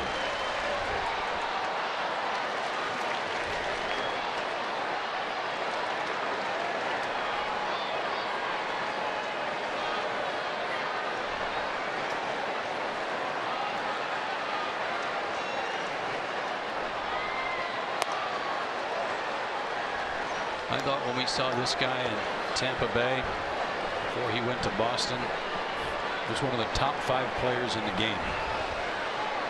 All the things that he could do.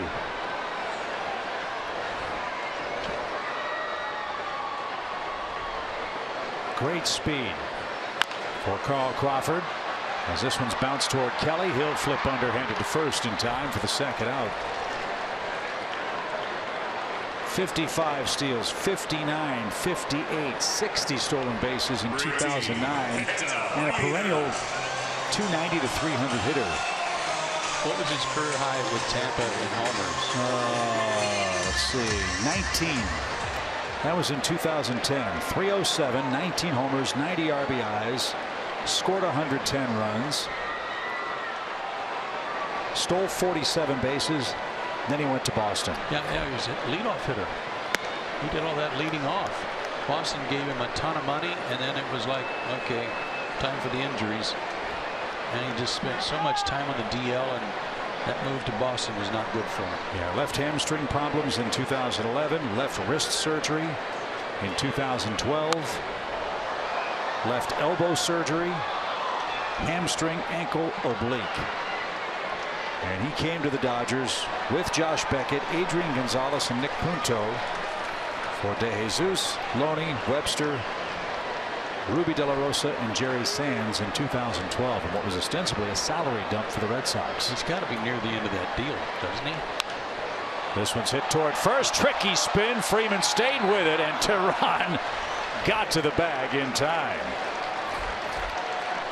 Nice play by Freddie Freeman as the Dodgers tie it up on a Thompson homer. We go to the 6th.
It's time for tonight's SunTrust moment that matters. Let's go back to April 8th, 1994, and Kent Mercker fired a no-hitter in this ballpark.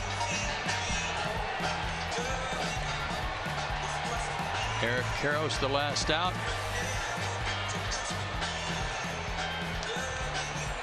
And the greatest part of that was I got down on the field in time to do a post-game interview with him. And we came back, and he didn't know we were on the air. And he goes, "Was that lucky or what?" And how about the 9th inning of that game?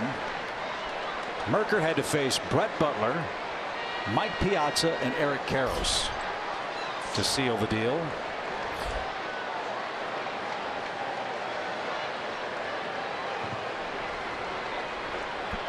And that was the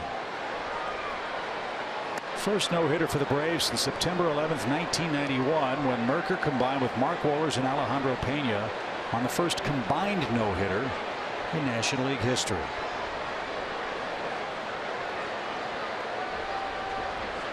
So a new ball game as we go to the 6th inning. Nick Markakis leads things off for the Braves. Nick's 0 for 2. Maeda approaching 100 pitches. The Dodger bullpen and Adam Liberatore begins to work. Flowers and Kelly Johnson are also coming up. And that one's golfed down the right field line and into the seats.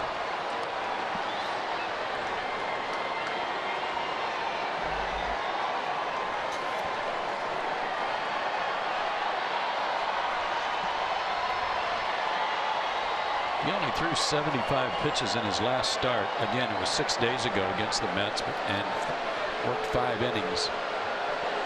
So he's definitely stretched it out tonight.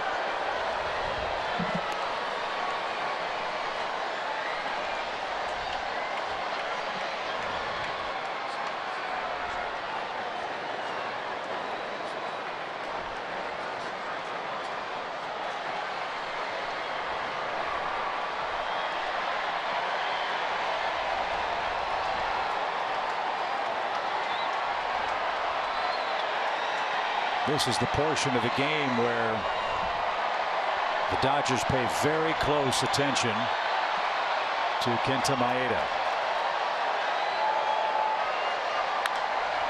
Another shot toward Peterson in center. This one's deep. He's on the warning track. He's up against the wall and has just enough room. First inning, that might have been a home run. Yeah, and that's the 3rd one. Any place else in the ballpark, it's a home run. His ERA, innings 1 through 4, outstanding. And you're right, Chip. You got to keep a close eye on him now here in the 6th. That ball was a bolt. One out for Tyler Flowers. He singled and scored the 2nd Braves run. Single runs in the 1st and 2nd for Atlanta. The Dodgers counter with runs in the 4th and 5th. And that caught an edge. Strike 1.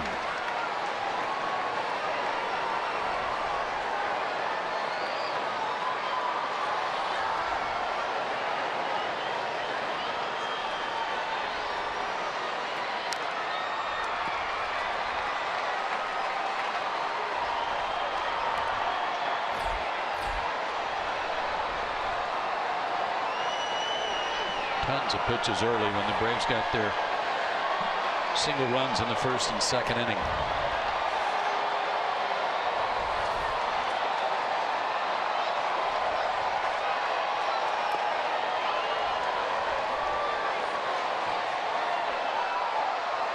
Maeda 6'1", 177 pounds. There's Liberatore getting loose. 102 pitches is the most he's thrown in a game this year.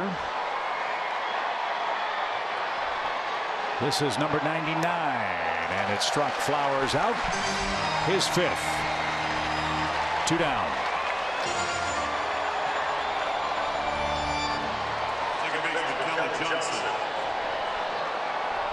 And Kelly Johnson's up. He's 1 for 2.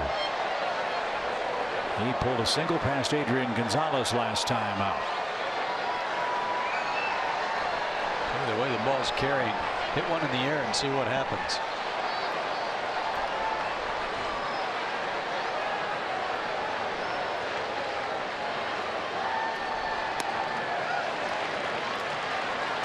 A check swing strike.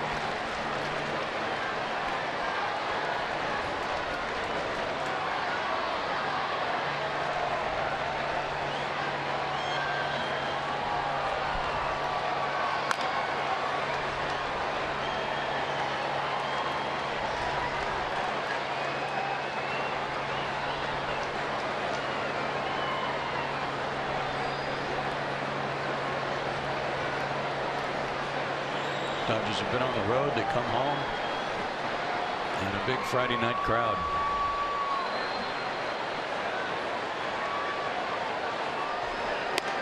Got a special giveaway here tomorrow honoring Braves broadcaster Don Sutton. And they have a series of pins for the retired numbers, and tomorrow night it's Don's turn. He's not on the trip, however.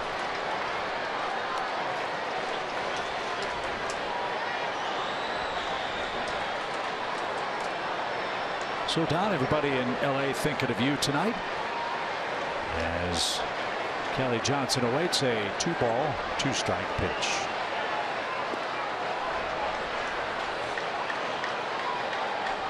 So a new season high in tosses for Maeda. Julio Teheran is on deck. The top of the Dodger order is coming up when we head to the bottom of the 6th.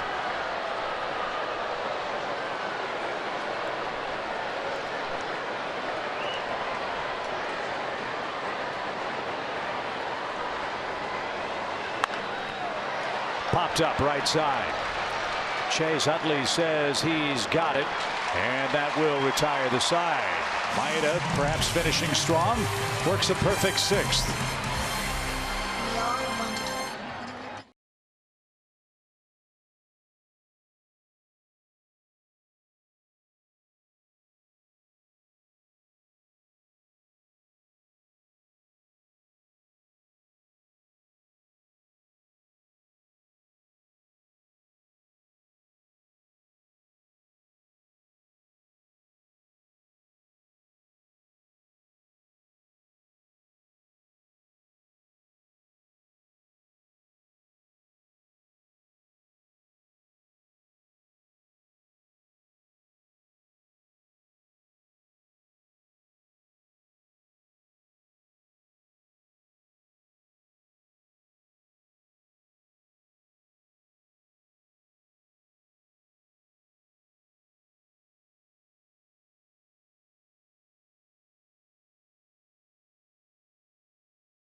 Angeles, it's a tied ball game, 2-2 between the Braves and the Dodgers, and you ask and you shall receive. I've gotten plenty of tweets on Twitter asking me about the hot dogs here. Now, Chip and Joe talked a little bit about the Dodger dog.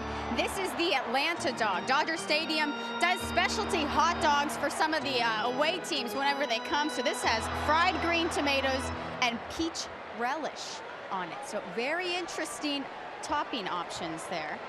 Looks pretty good. I haven't tried it yet because I don't have enough hands. But okay.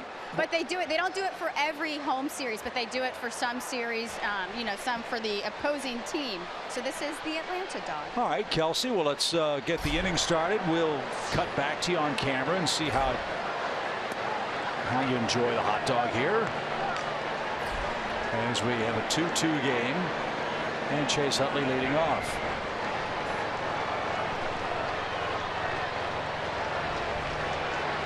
Utley struck out twice. And of all the Dodgers in the lineup, Utley has seen Tehran more than anyone else. That stands to reason, with Chase spending all those years with the Philadelphia Phillies.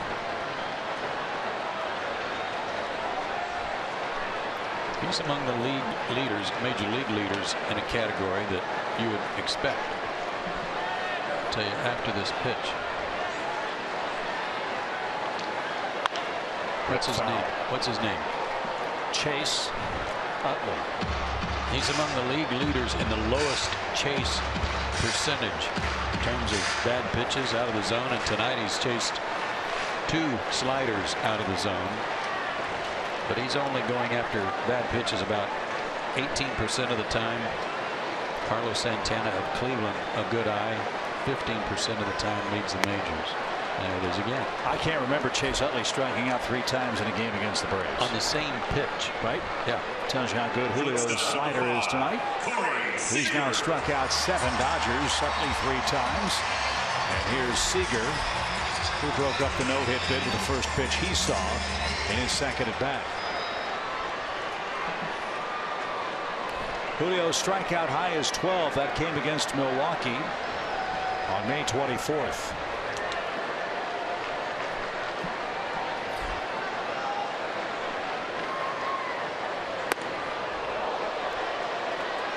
Aaron looked up that contract for Carl Crawford for us, as the Braves have Ogando and Kroll ready if needed.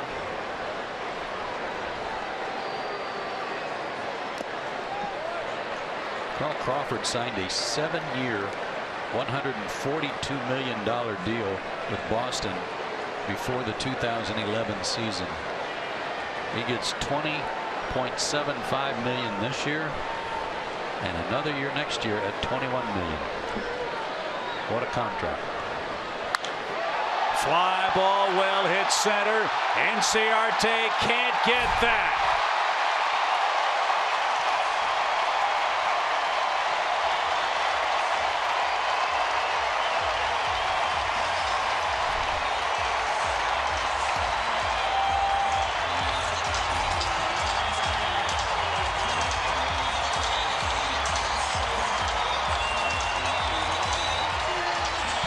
Chase Utley's got to be over there asking, how is this happening? I don't know what it looked like. Maybe like an attempt at a backdoor slider. A, it wasn't backdoor, and B, it didn't slide much. And this is not the Corey Seager we saw in Atlanta. No, sir. A 2-homer game for the Dodger shortstop. They've hit 3 solo homers, and just like that, Los Angeles leads 3-2.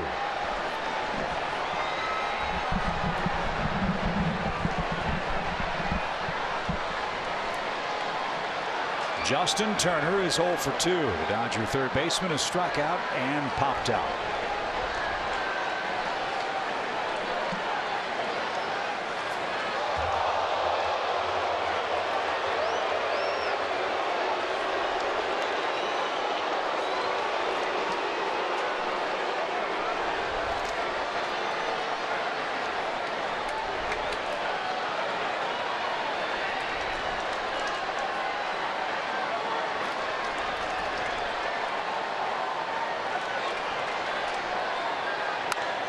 Foul back to the screen. For Corey Seager, it's his second multi-homer game. His first came on May 15th against the Cardinals.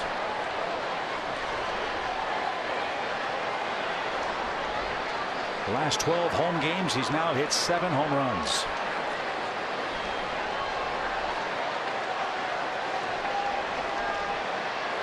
One ball, 2 strikes as we approach 9 o'clock in LA.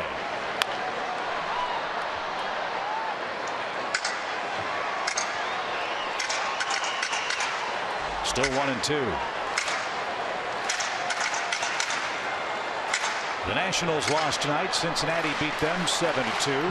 Mets thumped Miami 6-2. And the Phillies beat Milwaukee 6-3. Braves led tonight 2-0. Dodgers have hit 3 solo homers.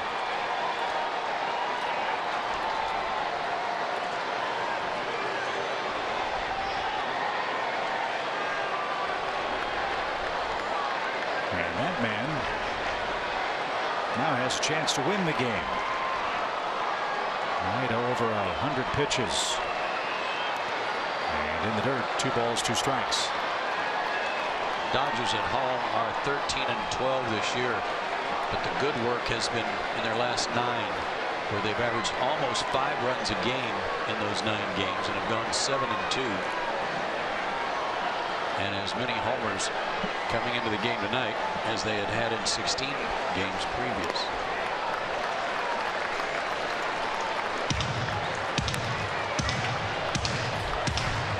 Had a feeling, though, that as warm as it was, and I mean hot here until the sun went down, that the ball might jump tonight, and it has.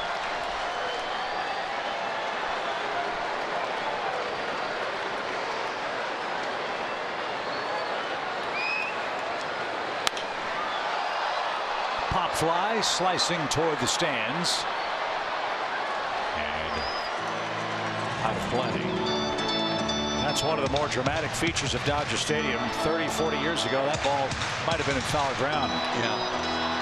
Seats have really moved out toward the field, cut down on a lot of foul territory. All those lighter colored seats you see where the dugouts are. 9 extra rows of seats. It was a mile and a half, 2 miles back to the backstop behind home plate. 3-2. Back to the screen. Wonder how many men scored from second on a wild pitch in the old configuration of this ballpark.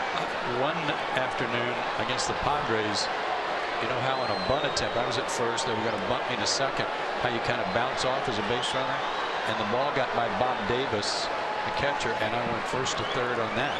Really? Yes.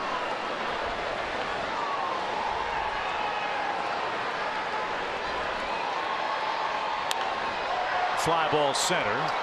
And Inciarte is going to have plenty of room for the second out of the inning. But even with all these changes for the Dodgers, there's still as much, if not more, foul ground in this ballpark than any other in the National League, I think. That's true. As I've said before, and speak from experience, when they moved those seats out, it also moved the dugouts out. So before, when the dugouts were about 5 rows farther away, that was a long walk after a strikeout. Well, luckily that didn't happen for you very much, so as I said.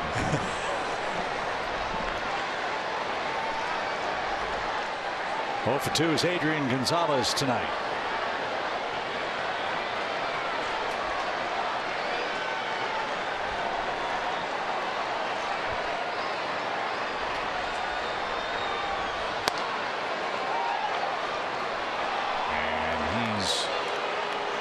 Rung up on a check swing. This figures to be Julio Teheran's last inning. He's coming up first in the 7th.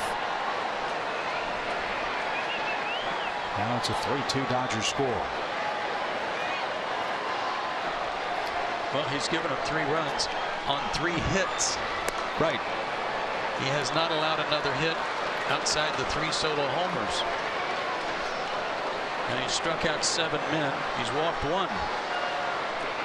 And the Braves offensively, 4 hits, 2 runs in the first 2 innings, 2 hits and a walk since.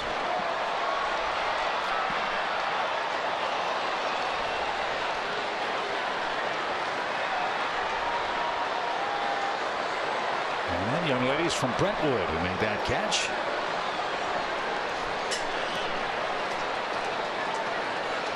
Two balls, 2 strikes.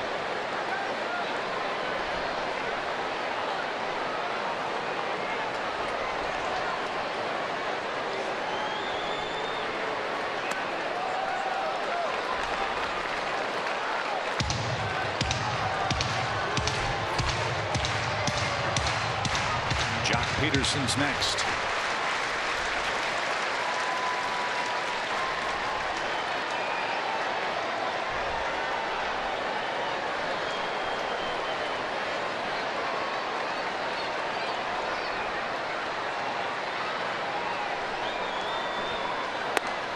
And Gonzalez walks, flips the bat away in disgust.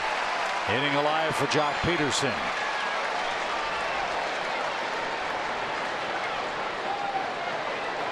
And at 85 pitches, Brian Snitker will go to the mound and get Julio Teheran.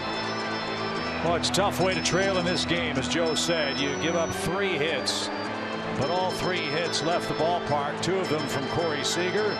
And Julio Teheran, now down a run, turns it over to the Atlanta bullpen in the Dodgers 6th.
Two of our series, it's the Braves and the Dodgers. Our coverage begins at 9:30 on Braves Live.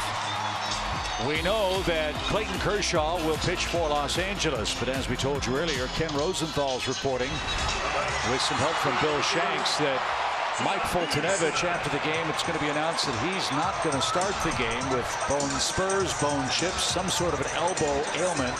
It's not considered serious, Rosenthal said, but it's serious enough that apparently Mike won't get the ball here in LA tomorrow. If somebody's talking about it, that's serious enough for me when a guy's been pitching as well as he has. So we'll know more after tonight's game as Ian Kroll checks in for the 15th time. And it's a lefty-lefty matchup with Jock Peterson. 3-2 Dodgers.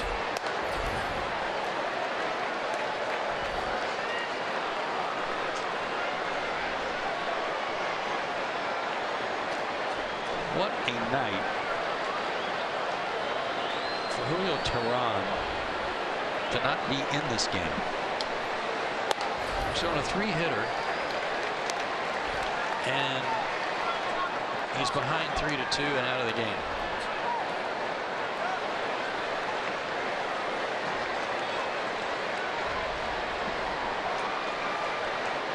Two balls, no strikes. And that's not close. I know our pal Tommy Glavine says all the time that solo home runs usually don't beat you. And frankly, they shouldn't. But the one thing that's been consistent for Julio Teheran all year has been a shockingly low amount of run support.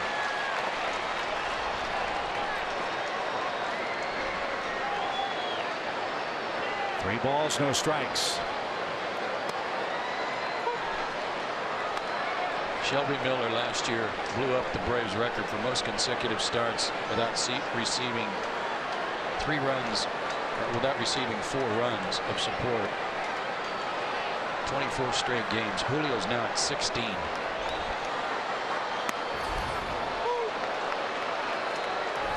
Full count. Julio's allowed 2 or fewer runs in 14 of 17 starts with a 2.35 ERA. Goodness. And a losing record in that stretch. Yeah, well, it's like we said when he was 0-4, that he was the best 0-4 pitcher in baseball. And a swing and a miss by Jock Peterson, who couldn't capitalize on a 3-0 count. Well, Seager, Hollywood Knights, Hollywood Hills. He's hit 2 homers, and the Dodgers now lead 3-2.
Seager.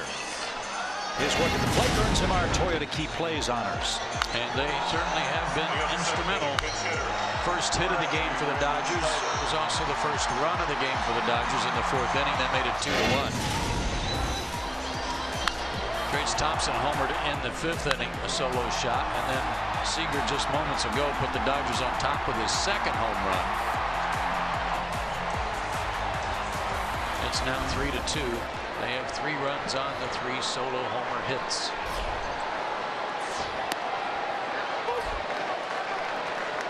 So Brandon Snyder will come on and pinch hit. 7th inning. 3-2 Los Angeles. And a slow roller hit toward 3rd. Turner charges, gloves, grabs, fires across in time. And there's the first out.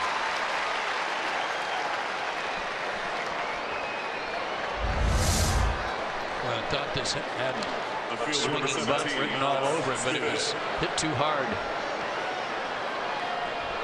Turner able to get to it quickly. And that's going to be the last pitch thrown by Kenta Maeda, with Malik Smith coming up in a 2-for-2 game.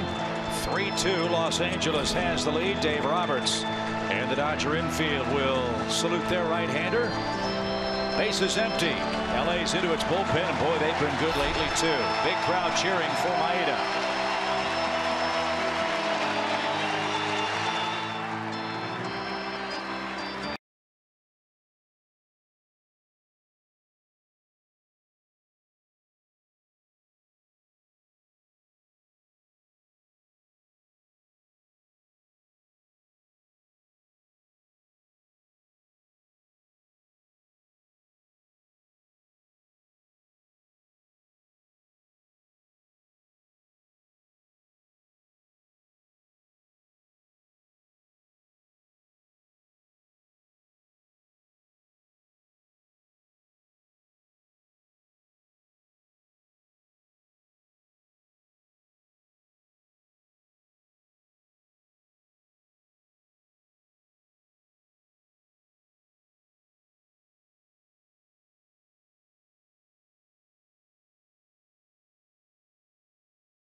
Sponsored by Georgia Power and Xfinity. X1 from Xfinity will change the way you experience sports.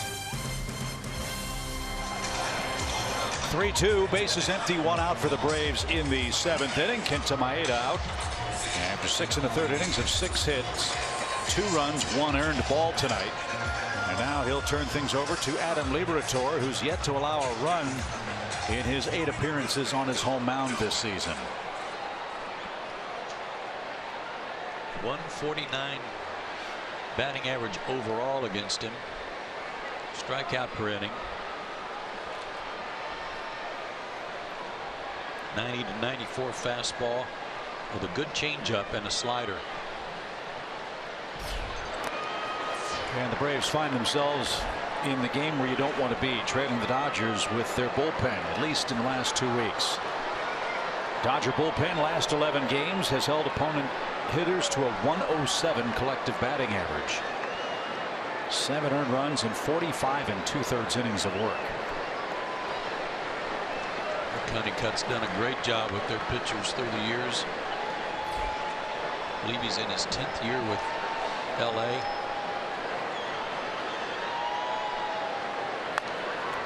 Malik's with a bunt, but it's too hard and right back to the mound, and a close play. Malik Smith is retired. Brian Snitker is going to take a look at this. A bang bang play at first. Terry Pendleton to the phone. He'll chat with Buddy Carlisle, the Braves replay coordinator. Another first baseman whose foot is on the bag, but he's striding towards second base. Gonzalez could have helped his pitcher out a little bit.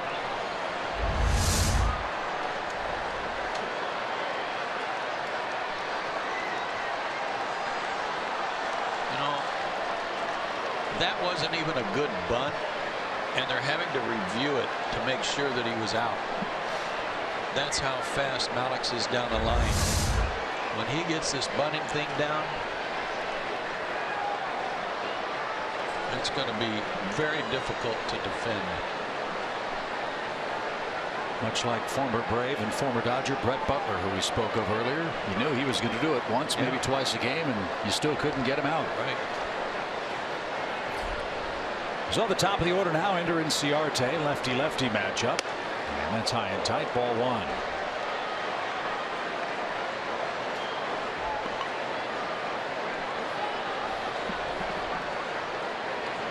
Ender did something funny there, getting out of the way of that pitch. Kind of stretching his leg.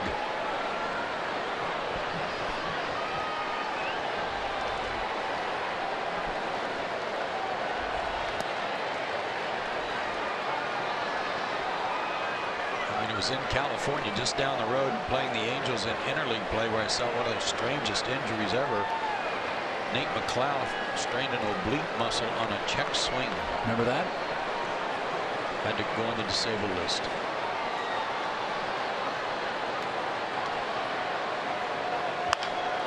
In the air to center. Easy play for Peterson. Liberatore shuts down Atlanta and sends us to the stretch. LA 3, Atlanta 2 in game 1.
10 against the East in their home ballpark, and a lot of those losses have come to the Braves. And he didn't have a good grip on the baseball, struck out 9. I'm sure that makes the hitters real happy to hear.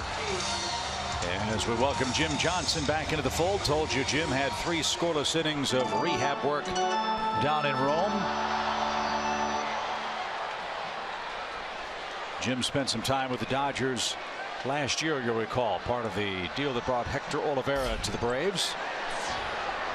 And Johnson's first pitch since coming back is off the plate to the Dodger catcher Yasmani Grandal.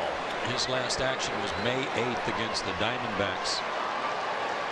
An inning and a couple of runs allowed. And he had allowed runs in 4 straight outings prior to going on the DL. Spent some time with LA last year, of course, in that trade, after the trade.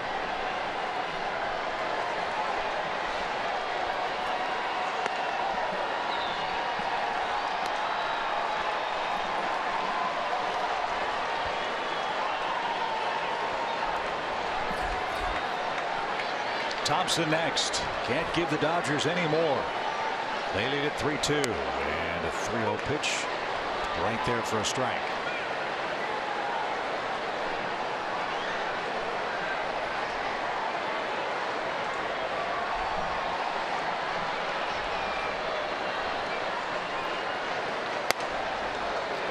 And ball 4 to Grandal.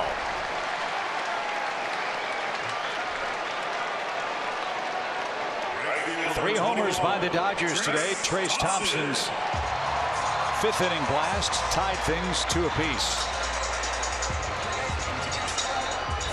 And the way this kid keeps swinging the bat,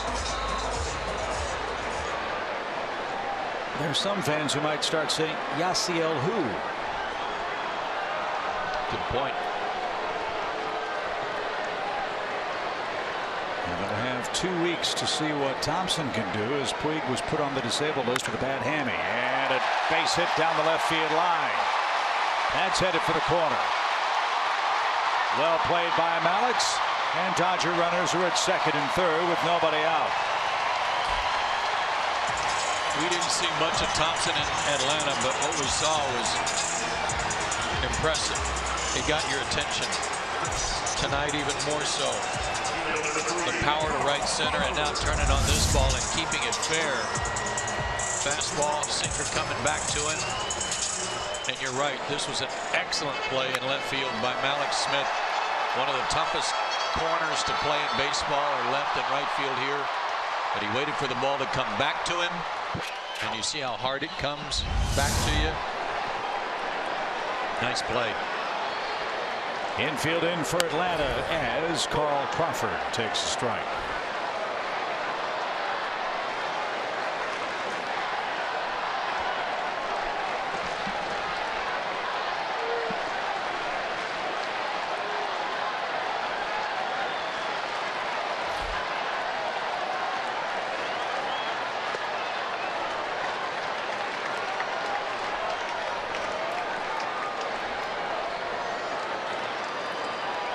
That's Dave Roberts. First year as the Dodger manager. Matching wits with Brian Snitker. And a little dribbler hit toward Adonis. He'll charge at 3rd, throw to 1st, and Crawford's out. 4 or 5 years ago, that's an infield hit for Carl Crawford. Not even close. Right? Yeah.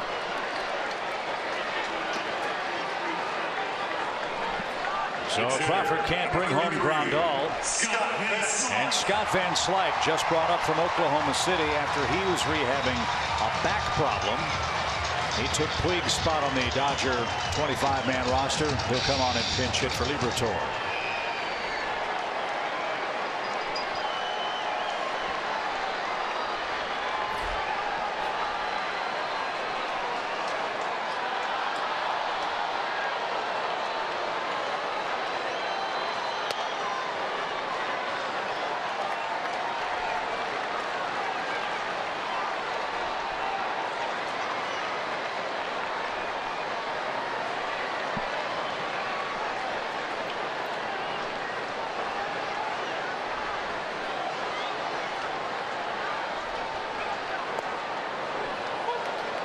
Even count.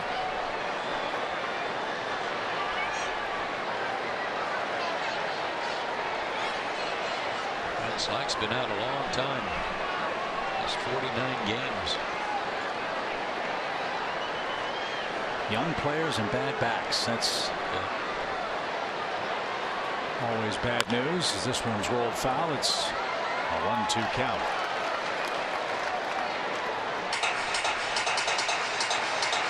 Chase Utley is next. Can Johnson pitch out of a 7th-inning miss? A leadoff walk and a Thompson double.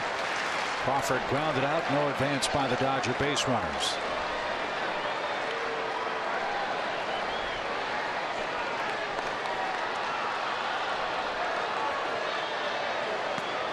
And a swing and a miss. Van Slyke didn't get that butterfly, and that's a big second out. Second baseman number 26, Chase Utley. This ball really had some movement on it. That thing dropped. Did you see how Flowers had to adjust his receipt of that ball? He had to lay the glove on the ground. Man. But one more real tough customer to get. Happiest man in the park that Julio Teheran is out of the game is Chase Utley. Struck out 3 times against him.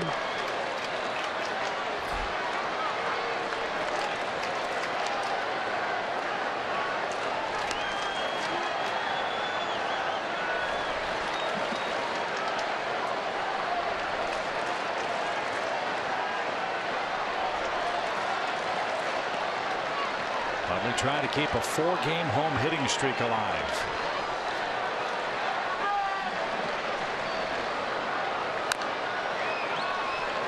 Ball, 1 strike. Well, they've found a place tonight that they keep going to, and he has swung and missed all 3 strikeouts on the slider from Teheran down and in.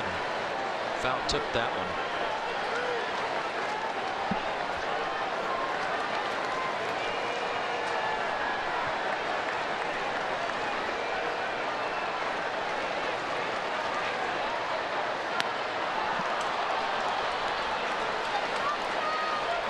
Johnson's a strike away from sending it to the 8th.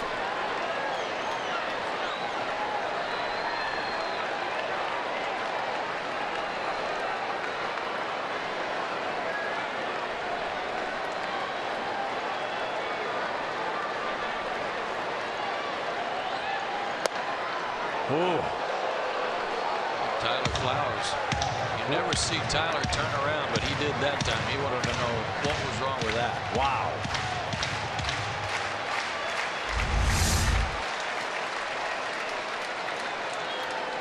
And there was absolutely nothing wrong with it. So Utley gets a reprieve. 2 balls, 2 strikes.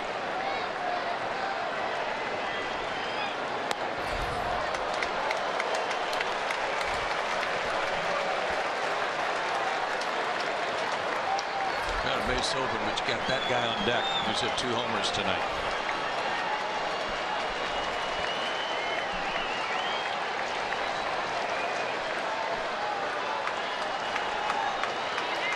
The payoff pitch for Chase Utley. He is caught on and missed. He strikes out for a 4th time tonight. The Dodgers had 2nd and 3rd, nobody out, and cannot answer their lead. And the heart of the order is coming up for Atlanta in the 8th.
Friday, June 10th through Sunday, June 12th.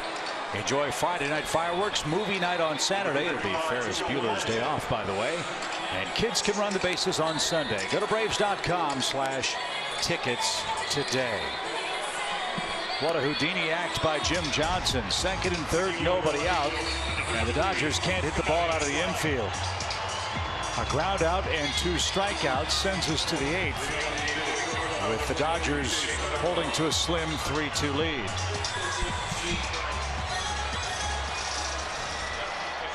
New pitcher for the Dodgers is Joe Blanton. Be the 3rd pitcher used tonight by Dave Roberts, and Van Slyke stays in the game to play left field.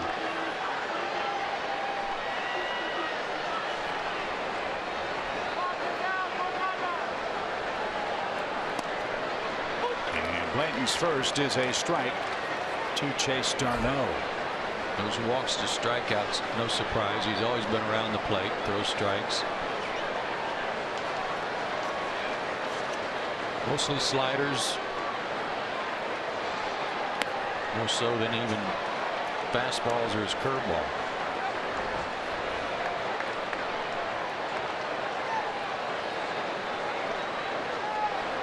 Blanton threw 2 scoreless innings against the Braves back in Atlanta and won one of those 3 games played. Dodgers took 2 out of 3 in the series. And Chase Darno, our batter. He's our mini Let's Motor player profile tonight.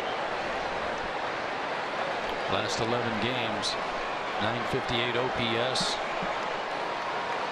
Hitting on base a lot.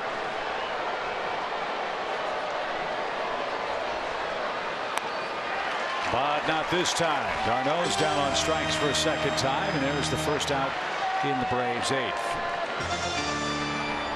First baseman number 5, Freddie Freeman. Crowd tonight in LA, 46,366.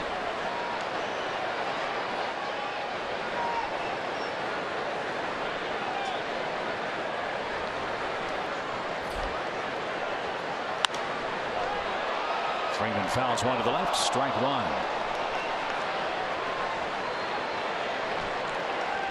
There have been some other pitchers in Braves history that had a start like Julio Teheran tonight.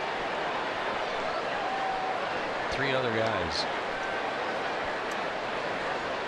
whose only hits they allowed were homers. Ben Sheets gave up 4 homers against the Dodgers back in 2012. Before that, Chuck James 3 homers at Philadelphia on 2007 were the only hits he allowed. And Kevin Millwood at Pittsburgh in 1999, 4 homers. High fly toward left. Van Slyke will be tested, but no problem. 2 out.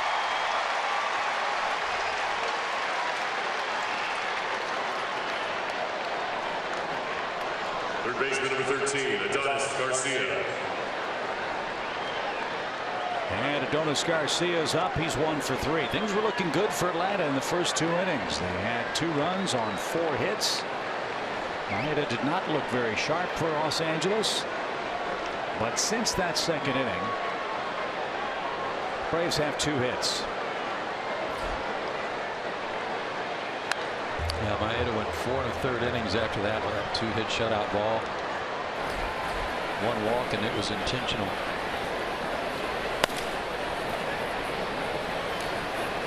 Cervenka is going to pitch the 8th, it would appear, with Seager and Gonzalez, left-handed hitters, up for the Dodgers.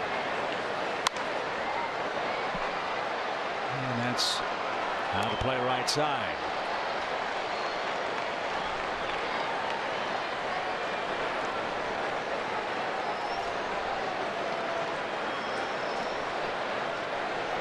I was going to ask if that was his Billy Buckner t-shirt, but probably number 22, somebody else now who's pitching tomorrow. I was going to say Kershaw's really aged a lot.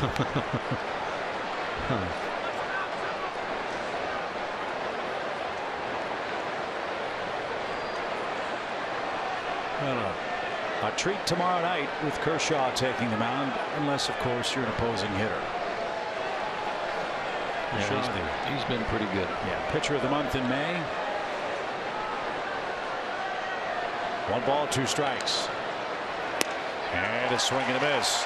That takes care of Garcia. Blanton works a 3rd scoreless inning against Atlanta this year, and the Dodgers still lead it.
News tonight as we join you again from Los Angeles. One of the world's most dynamic and beloved sports icons, Muhammad Ali, has passed away in Phoenix after being hospitalized for a respiratory illness. Ali was 74 years old. After winning 3 world heavyweight titles, Ali was stricken with Parkinson's disease in 1984. And while his health steadily declined, Muhammad Ali was never defined by that or any single part of his career or multifaceted personality. Olympic gold medalist, one of the greatest heavyweights ever, war resistor, activist, messenger of peace, poet, philanthropist, recipient of the Presidential Medal of Freedom, Muhammad Ali transcended sports like few others. Sad day.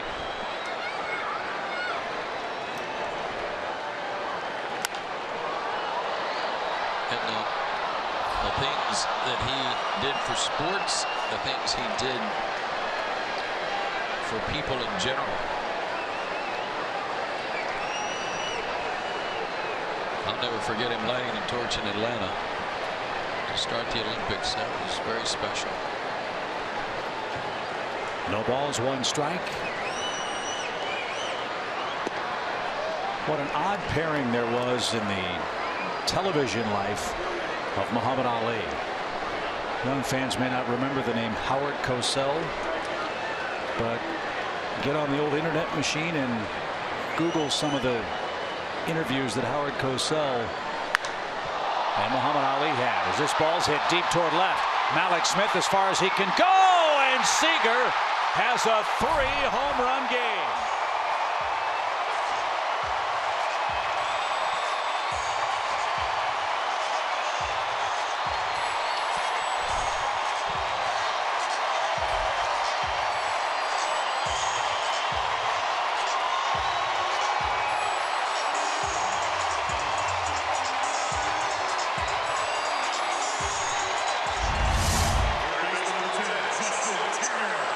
Time off the left-hander, and he hits it the other way, and he's still only 22.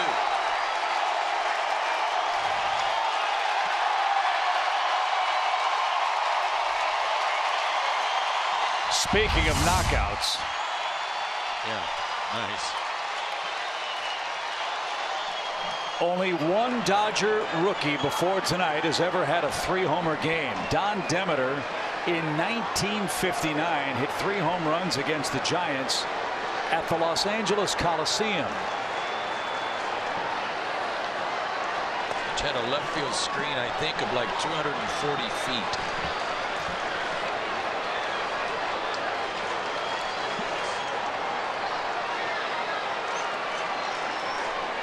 So it's 4-2 Los Angeles as Justin Turner digs in with an 0 for 3 night.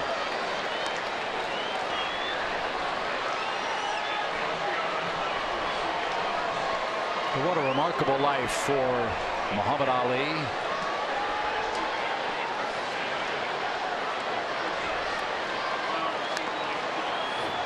Such a courageous man in the ring, a courageous man out of the ring. He was, I believe, stripped of his title because he was not going to enlist to fight in Vietnam. Correct. And his interviews with Howard Cosell regarding that made him legendary, and Howard Cosell as well. 2 balls, 2 strikes. And lined out of play.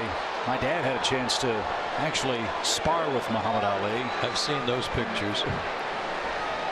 Muhammad Ali came to Atlanta for charity, and I think Harmon Wages, who was a famous Atlanta sportscaster at the time, Dad and several others were asked if they'd like to spar for a round with Muhammad Ali, and of course Dad said, yeah, I'll give it a shot.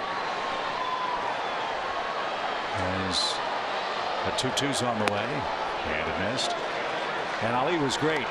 He said, look, guys, we can shadow box. I'll put my hands up. You can do a couple of jabs, but don't try anything tricky, because if you do, I might react. Well, what do you think my old man did? I know what he did. He was almost Ali's 38th knockout in 61 professional fights.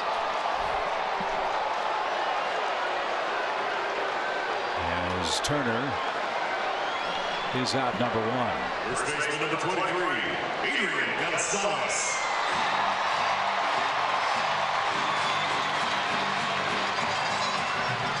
So rest in peace, Muhammad Ali, may Cassius Clay out of Louisville, Kentucky.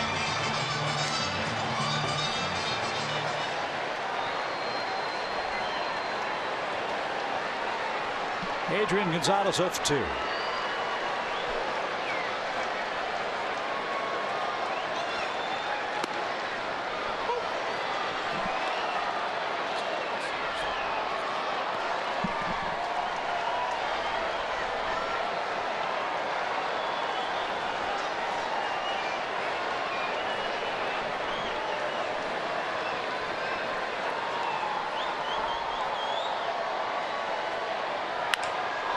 To short.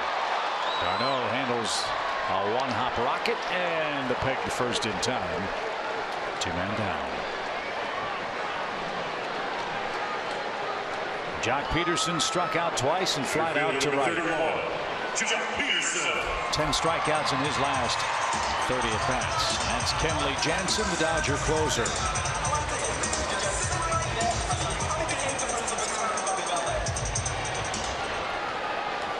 Lefties had been just 3 for 33 against Cervinka before that home run.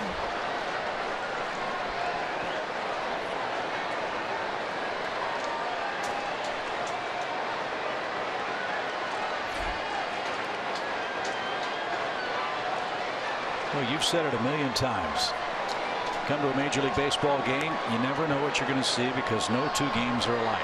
And here we are celebrating the incredible career of Vin Scully.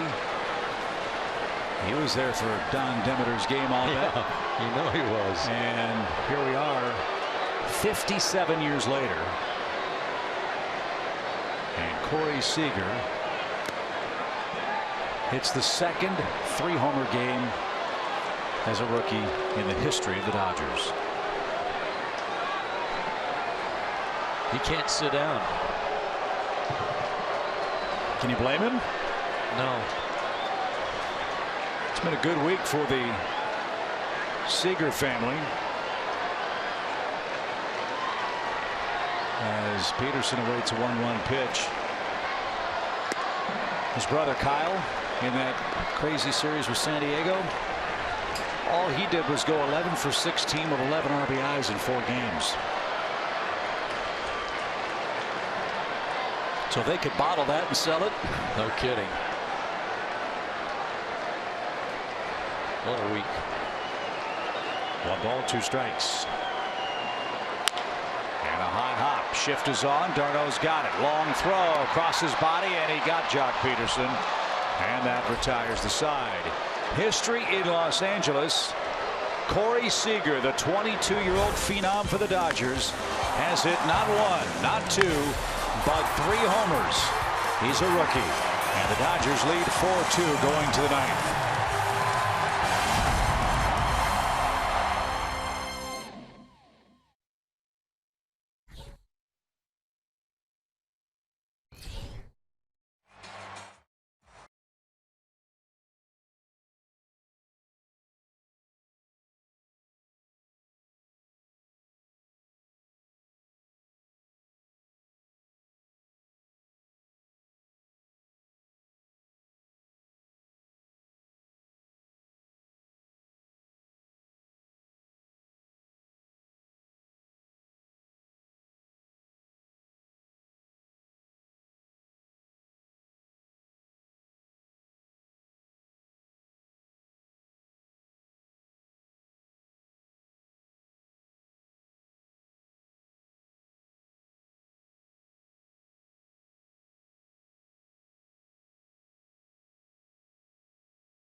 Delivers everything you've come to expect and more. Watch every out-of-market game live in HD on over 400 supported devices.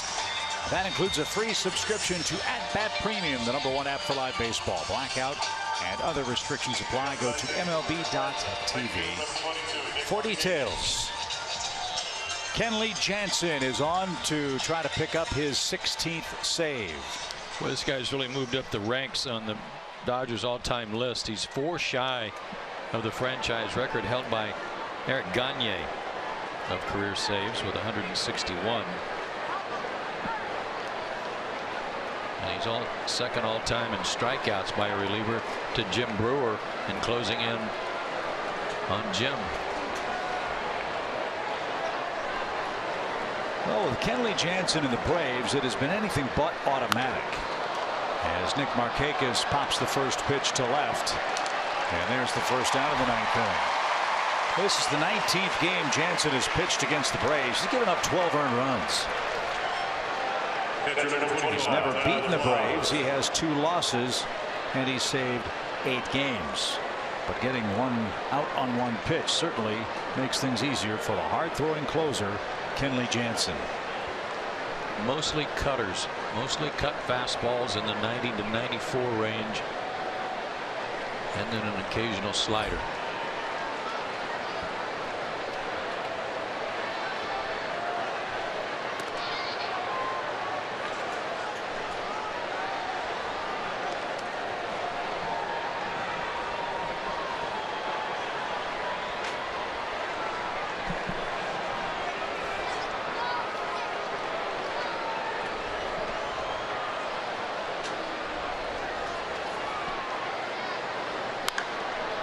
Popped up. Utley staggered a bit but made the play, and Adrian Gonzalez is letting him hear about it. 2 outs. The Dodgers have 4 runs on 5 hits. Every one of their hits is an extra base hit. 4 homers. And the double by Trace Thompson. The last time the Dodgers had a game like that without a single, well, Jake Arrieta no-hit them last August 30th. And Atlanta's down to its final out. Kelly Johnson is 1 for 3.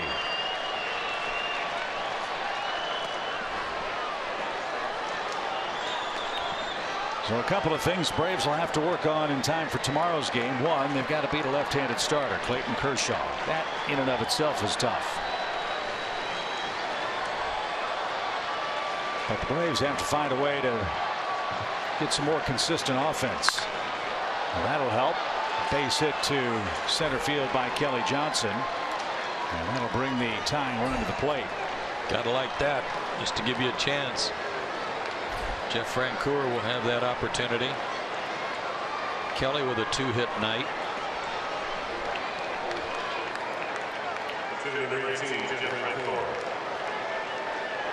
That's the first hit for the Braves since the 5th inning.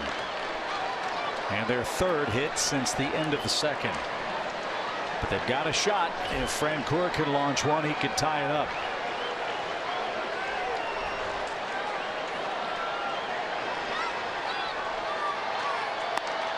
Strike at the knees.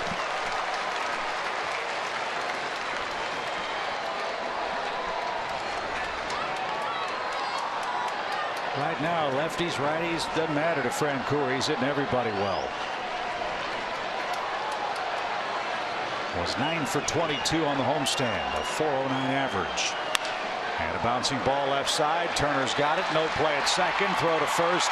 And the Dodgers have won game 1 4-2 on a record night for 22-year-old shortstop